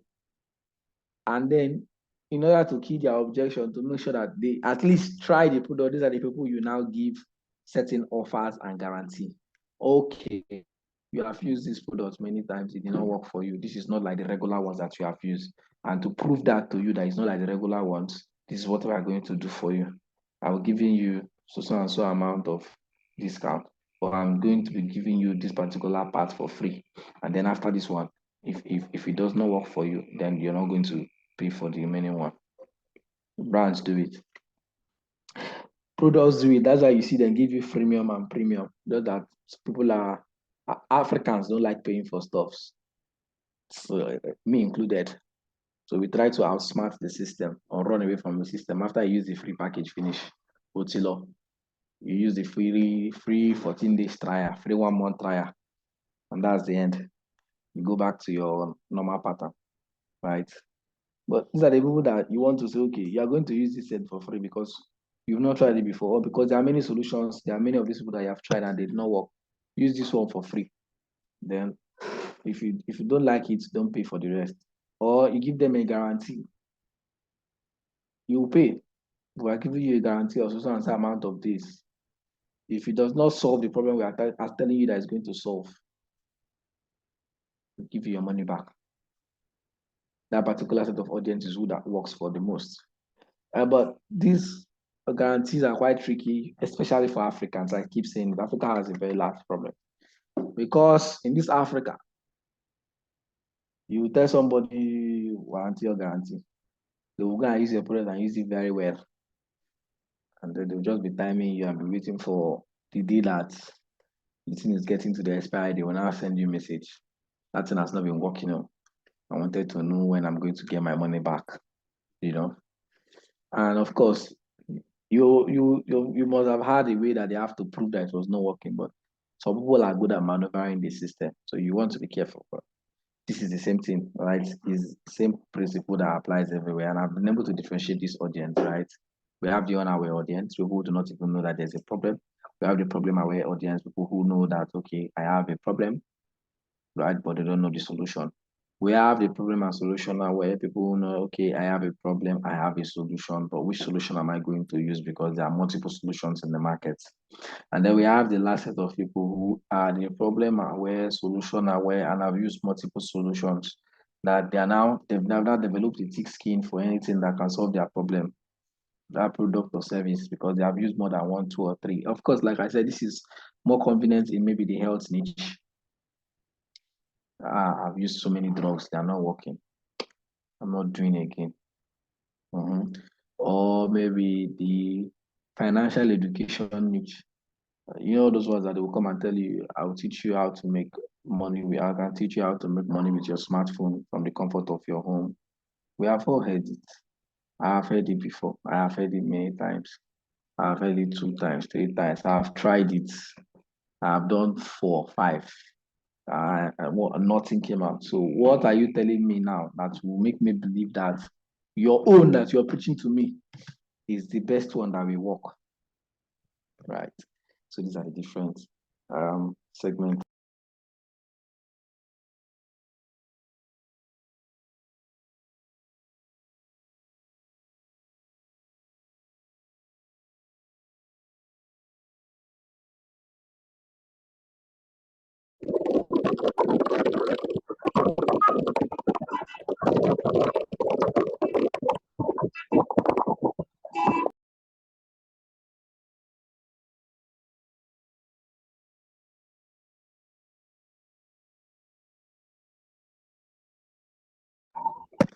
Sorry, the network knocked me out.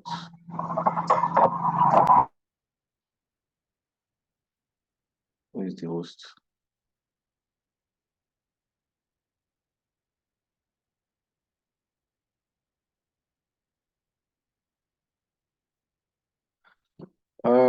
So I can't share my screen now because I'm no longer the host. Aisha, you're the host.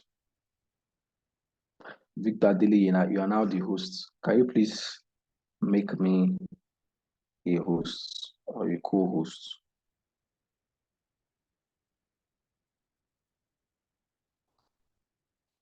Yeah, Victor, make me a host or a co-host, please.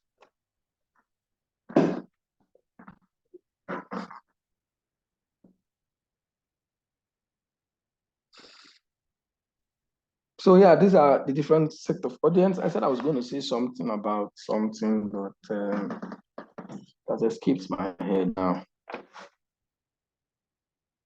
I was going to say something, but that's why I do anyways. Do we understand what has been said so far? Do you have any challenge? Anybody have any question?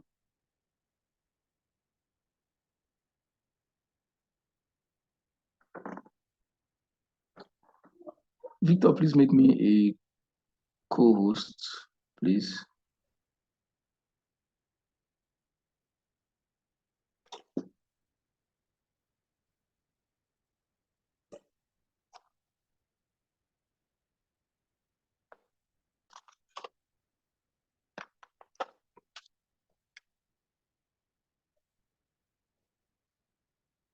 Okay, we're waiting for Victor to make me a co-host. All right, so that's very much of it. Now let's talk about competitors. While we're waiting for Victor to make me a host, let's talk about competitors. Who are your competitors? Who am I going to ask?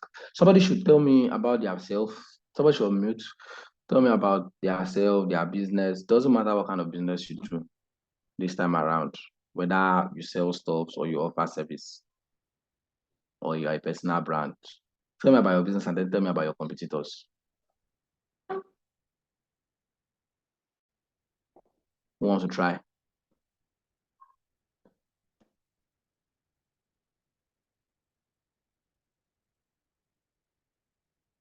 Anybody?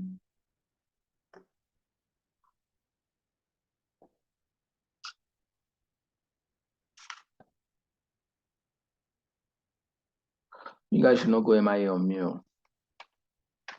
Don't do it, please. Don't do it. Come back.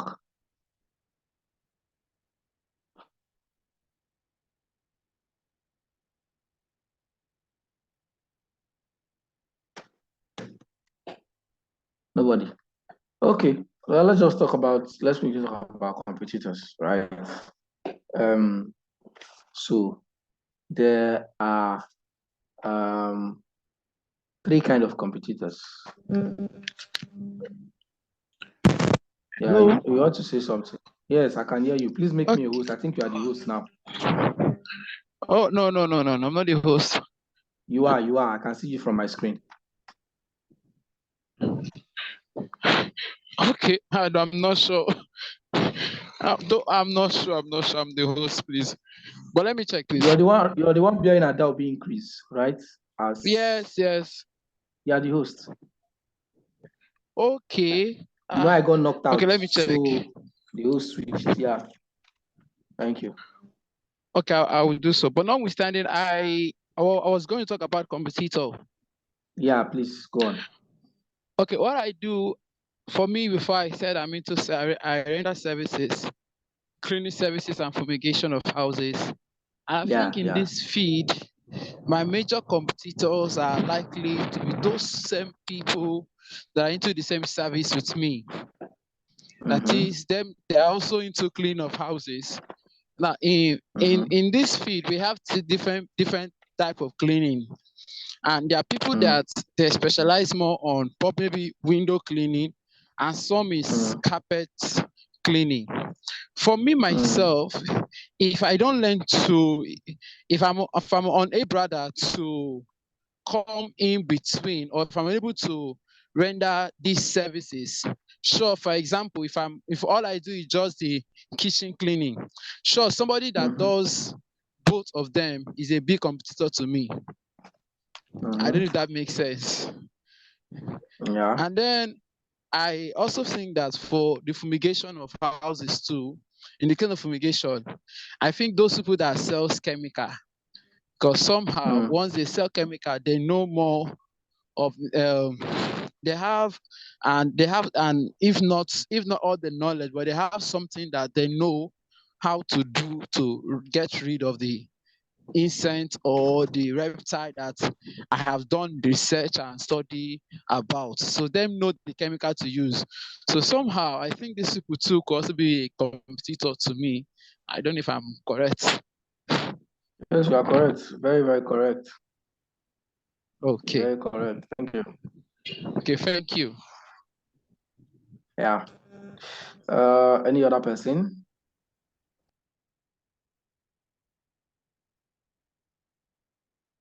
Any other person? Remember, there's no right or wrong answer here.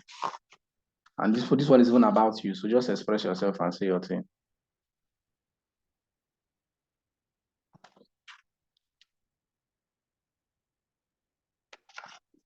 Nobody. Okay. Hello, sir. Yes, sir. Okay.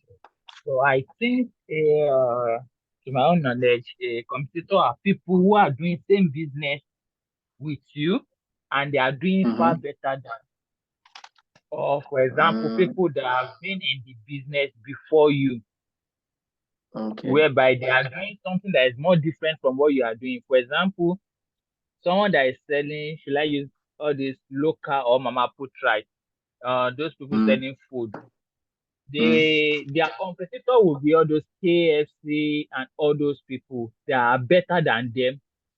Why the higher restaurant within the same area will still be a competitor to them, but at the end of the day, they will be having one or two to gain from them, but they will see them as a competitor because they are doing far better than them, and they can report them.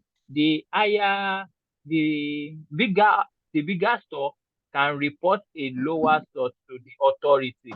So I believe a competitor is someone that is far better than somebody in a particular field or a services. So that's for me. Okay. Okay. Thank you. That's another angle. Thank you. Yeah. Sorry, sir. Nice Are you not the host?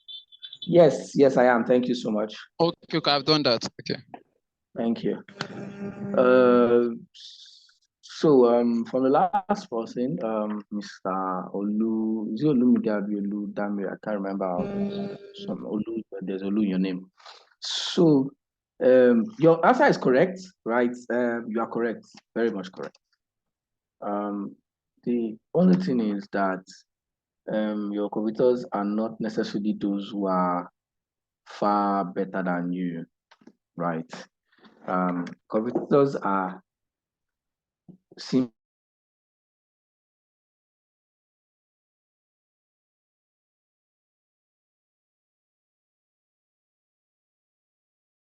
or the product that you offer from them. I like the example you gave. You gave the likes of the top restaurants like Pepperoni, Kilimanjaro, Genesis Foods, those big guys. And you now have the local food seller, the booker, the mama puts. And you said that they are competitors, actually, right? They are competitors. But and of course, these guys are bigger than them, but it does not necessarily mean that they cook better food, you know. Most of the mama puts you see, local vendors cook better foods than some of these big restaurants. It's just packaging. Yes, but you are right, right? You are very, very correct about competitors. But the only difference is it's not about doing far better than the other.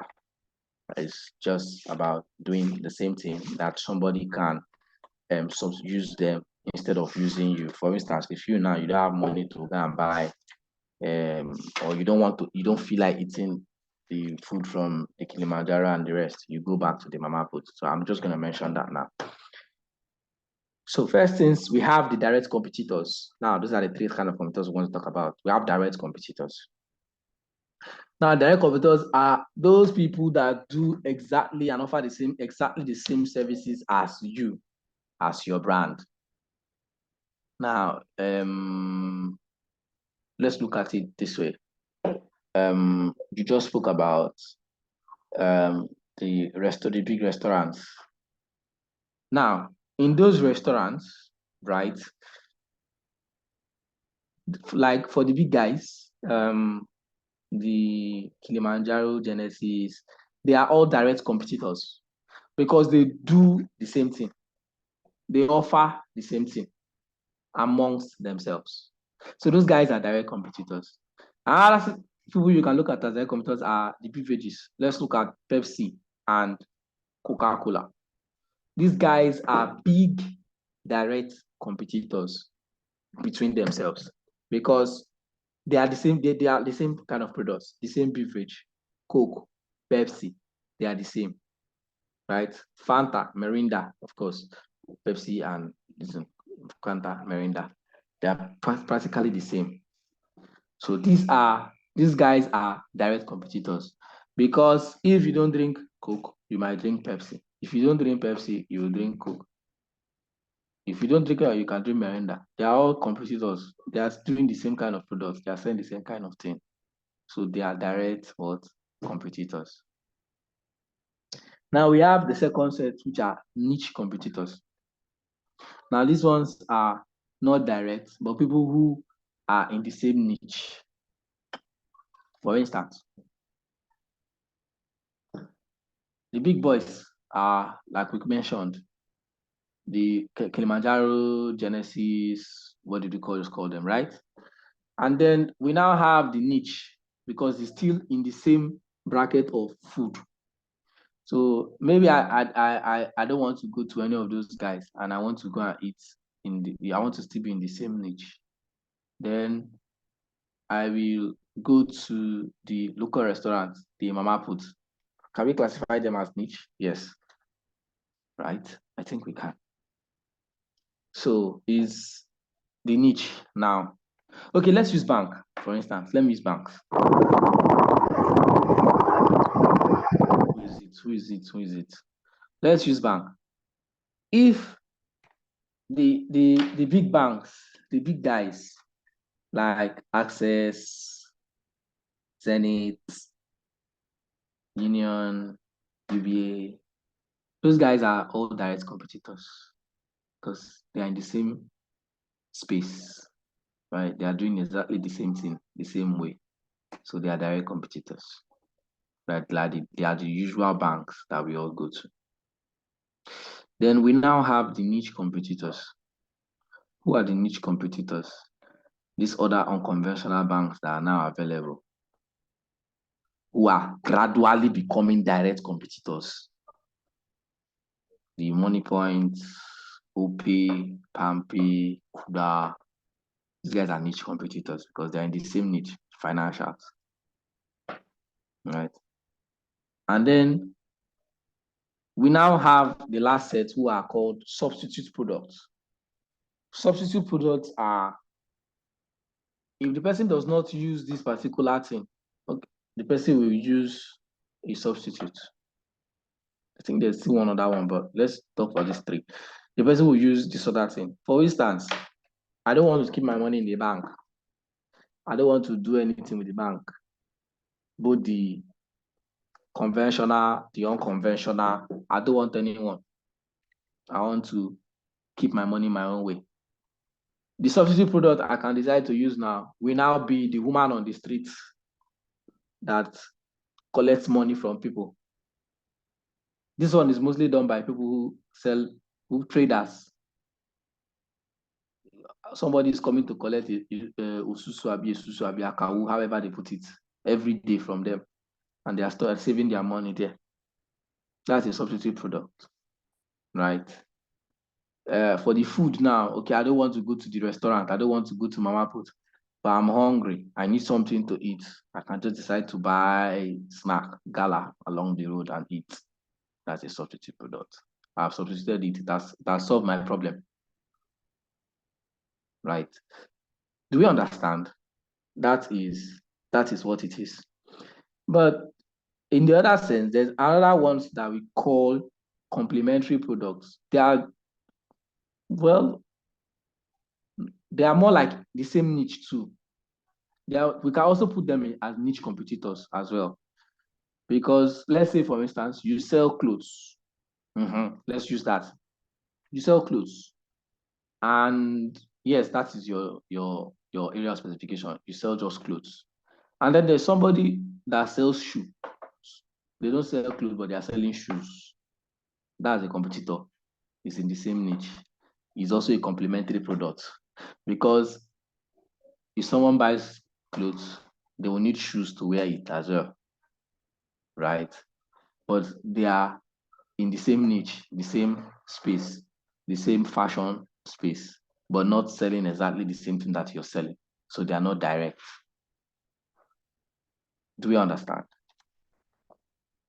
So those are how competitors work, right?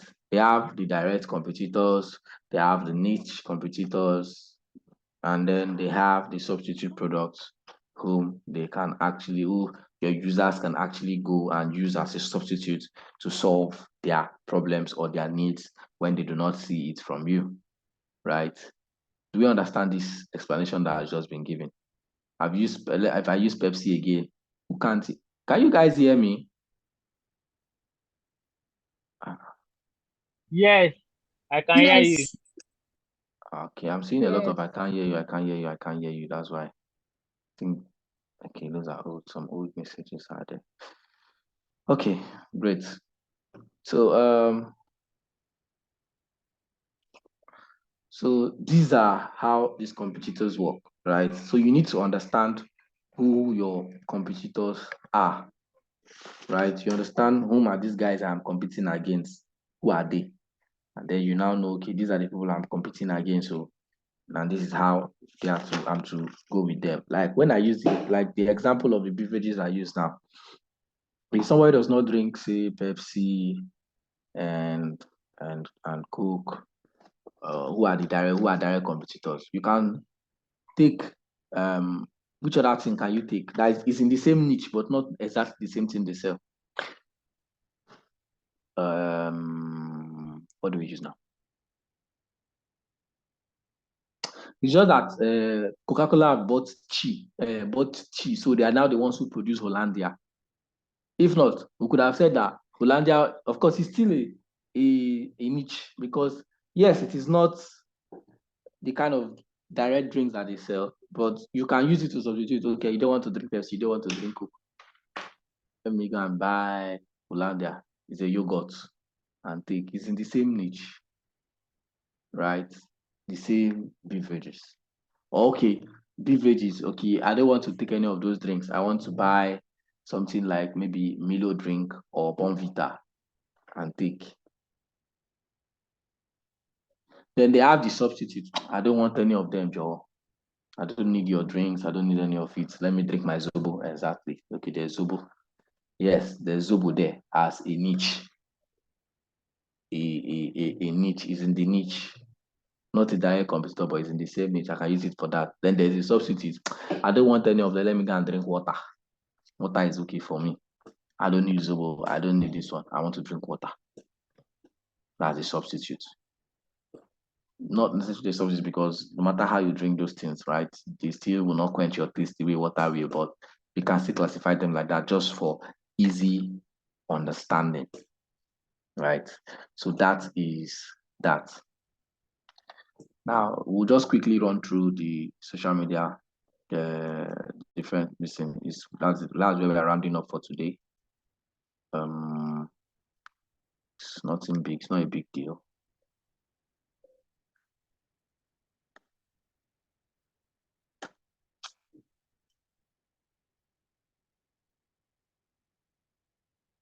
Sorry.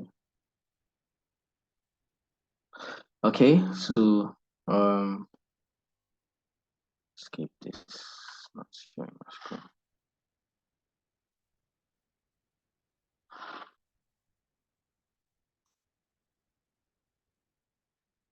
All right, so we've talked about competitors, right? And I'm sure we now understand who competitors are and the different kind of competitors that are available to you and how you can use them at your disposal, right? And now we'll just quickly look at this, which is what you can see on the screen. Of course, the types of digital marketing strategies that are being used, right? Like we said, there are always different digital marketing strategies. We have social media marketing, we have email marketing, we have content marketing, we have pay-per-click, PPC, and search engine marketing. I didn't put the slash there. We have search engine optimization, SEO. We have video marketing, influencer marketing, right? These are different strategies that can be used, right? And these strategies are there for you to know how to actually implement them to your own advantage, right? Last thing I'll just look at is, of course, beside this strategy, when you're coming into a business, right, you want to put anything digitally, you want to push anything, you want to market anything, there are 5 steps that you need to take, or 5 things you need to understand. Number 1 is the model, the business model. What's the model of this business? That's why you keep hearing people say, what is your business model? This is our business model. What's the model of the business that you're trying to push out, right? What kind of business model are you pushing out, right? You understand that. The next is you understand the market. Okay, what's the market like? What market is this business going to thrive in? What's the market size? What's the market space? How much people can I reach in this market? Can this business actually thrive in this market? You need to understand that, right? So we've talked about the model. First of all, you look at the model, then you look at the market, and then the third is the message. What kind of message am I passing? What is my message? What's the business message? What's the brand message? MTN used to be, they have changed their brand message severally. It used to be your best connection. Then, of course, they still maintain the same brand message that they're like the best network in Nigeria, right? But they have changed that tagline from your best connection to everywhere you go. From everywhere you go, what do they even use now? I don't even know what they use now, but I think they've changed it as well.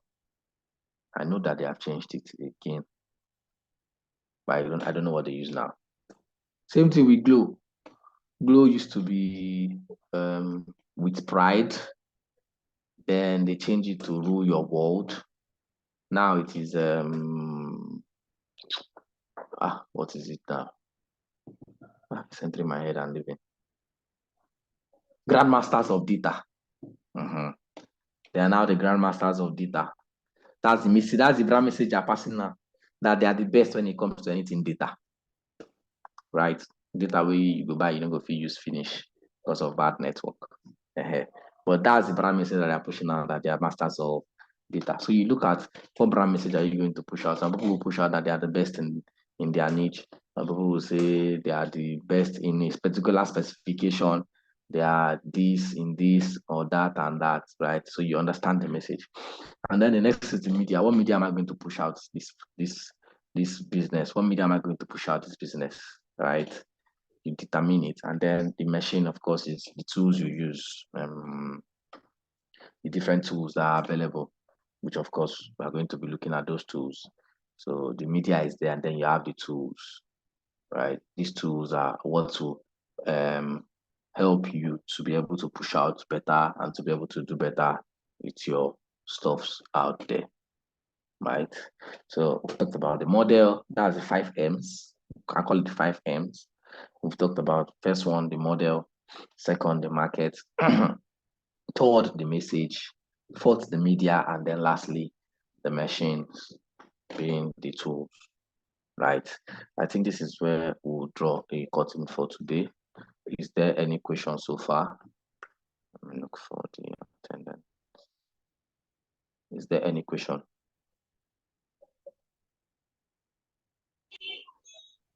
Okay, sir. Yes.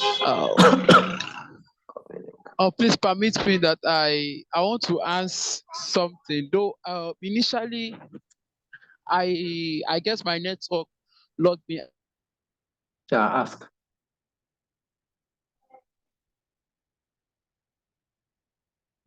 I can't hear you again. No. I think he's been. I think he has been knocked out. Okay, Olu, your hand is up. Okay, so well done, sir. Thank you for your time and for the teaching since morning. You've really done very well, and I appreciate you, sir. So my question is this. The other time you are saying everybody cannot be your customer when you are trying.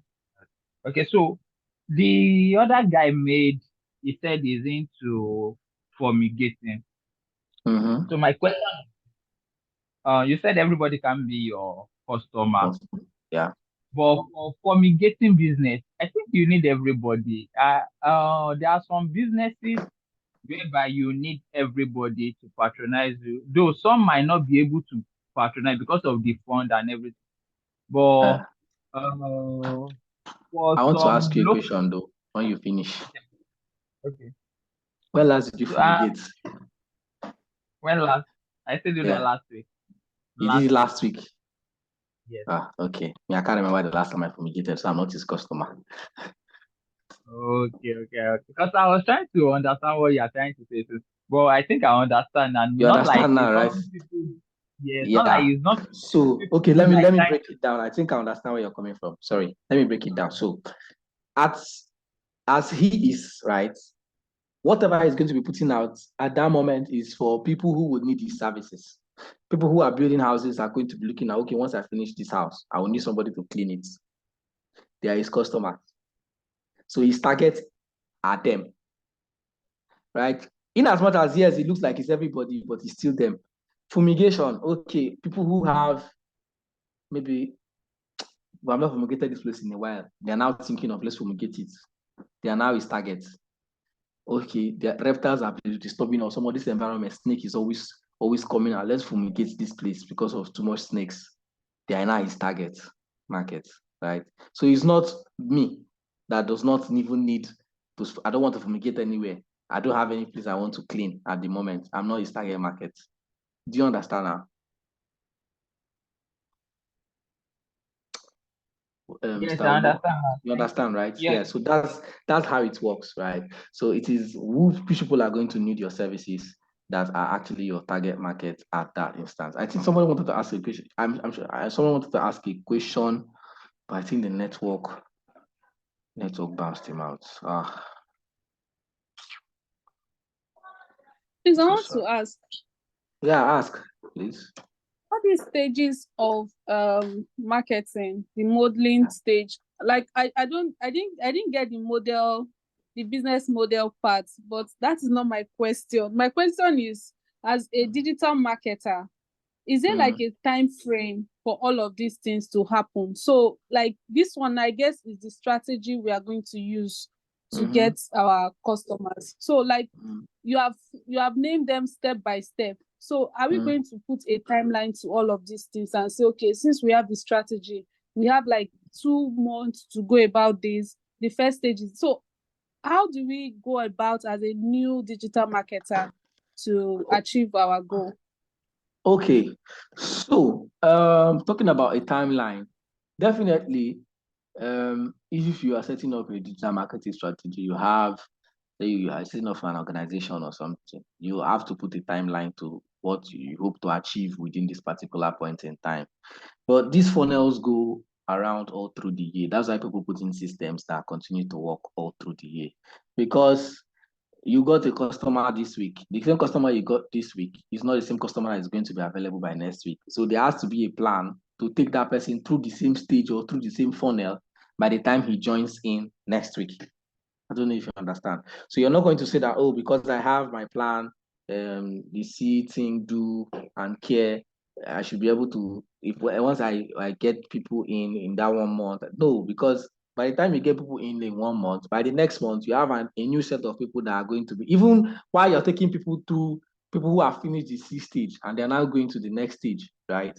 There are next set of people who are still going to be entering, who are going to be seeing your thing for the first time.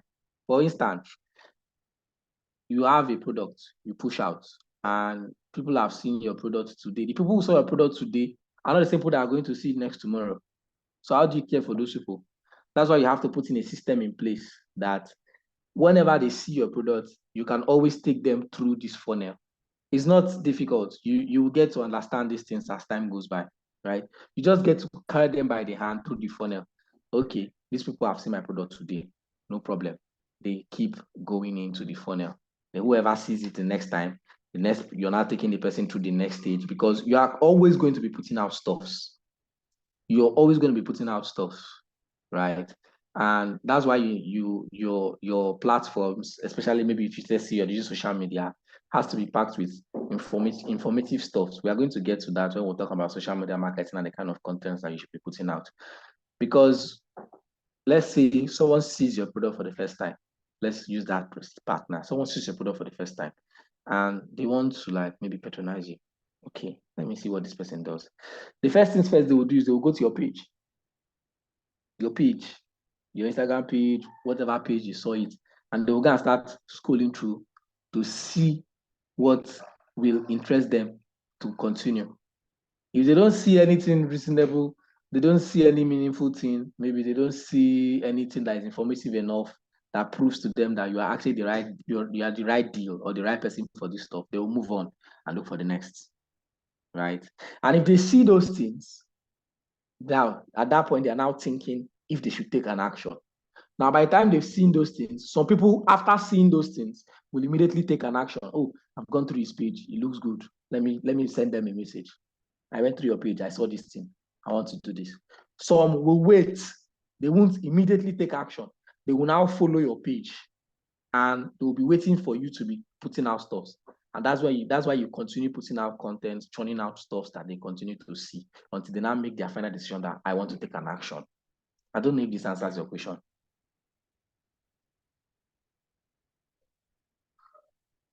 Yes, it does. So this is to me as a business person, right? Even as a digital marketer. Even as a digital marketer, it's the same applies. The same rule applies, because your job is to make sure that you always carry people along and always bring them into the marketing funnel and nurture them till they become mature leads to bring out the money that the business.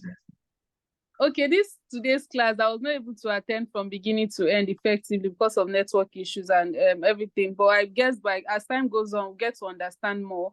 And then I want to ask if it's possible to get the document. Is it something? Yeah, the slide. Yes. I think I'll share the slide. I have to even prepare more slides because this one is kind of outdated. So I'll share the slide. Don't worry. Thank you. All right. So yes, I put in just before we go, so you don't forget, please sign the attendance. I put in the attendance link on the chat box. Am I sending it to one person? Oh, no, I'm not supposed to send it to one person. How is it one person? So please, there's the attendance list on the attendance link. I'm sure you can see it now.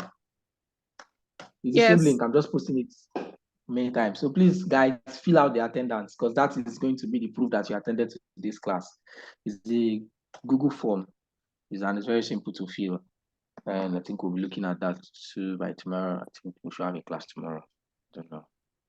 Is there any other question? Any from anybody?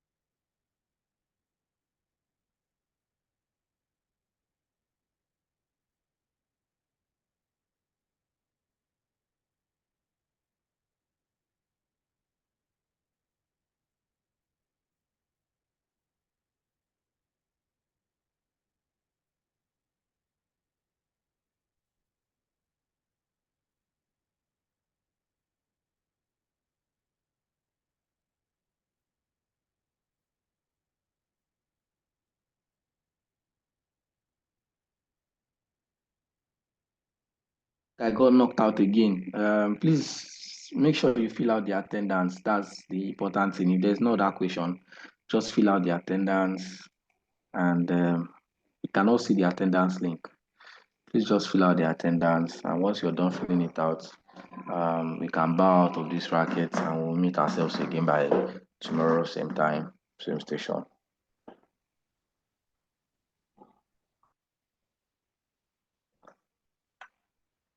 And thank you so much for being a part of my class today. I really enjoyed myself with you guys, and I'm pretty sure that I'm going to enjoy having you guys as my students in this class. From the little I saw today, they say first impression matters a lot. From the impression you guys gave to me today, it's obvious that we're going to really have a good time together and throughout these sessions that we'll be having, because the last set really dealt with me. They showed me shaggy, but I hope you guys will not do the same. All right, I think that should be pretty much on that. Please, if you have not filled out, if you can't see the attendance link, let me know. Please, if you can't see the attendance link, let me know. The attendance link is for product design. Hold on, Victor. Let me confirm that attendance link.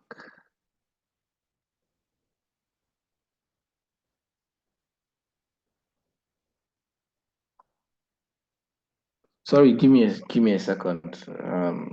If it's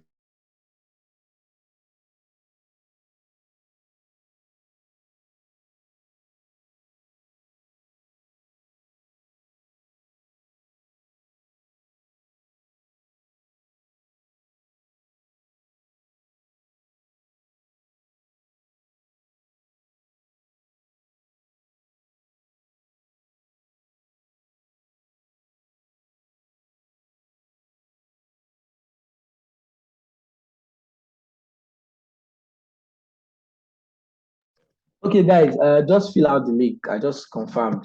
Doesn't matter. Just fill it out. They had the product design class in the morning, so I think they just use the same link. So just fill it out. Don't worry. Fear not.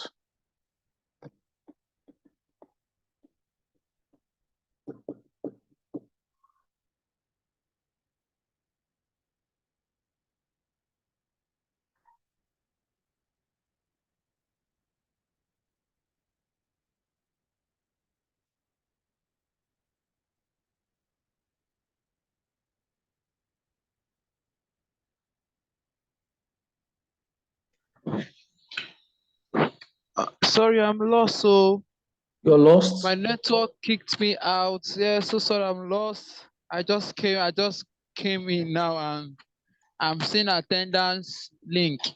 Please, I don't get it. So please, what should help me? I'm dropping the attendance link again on the chat session. Check, you see it. Okay, thank you, sir. Yeah, just fill it out.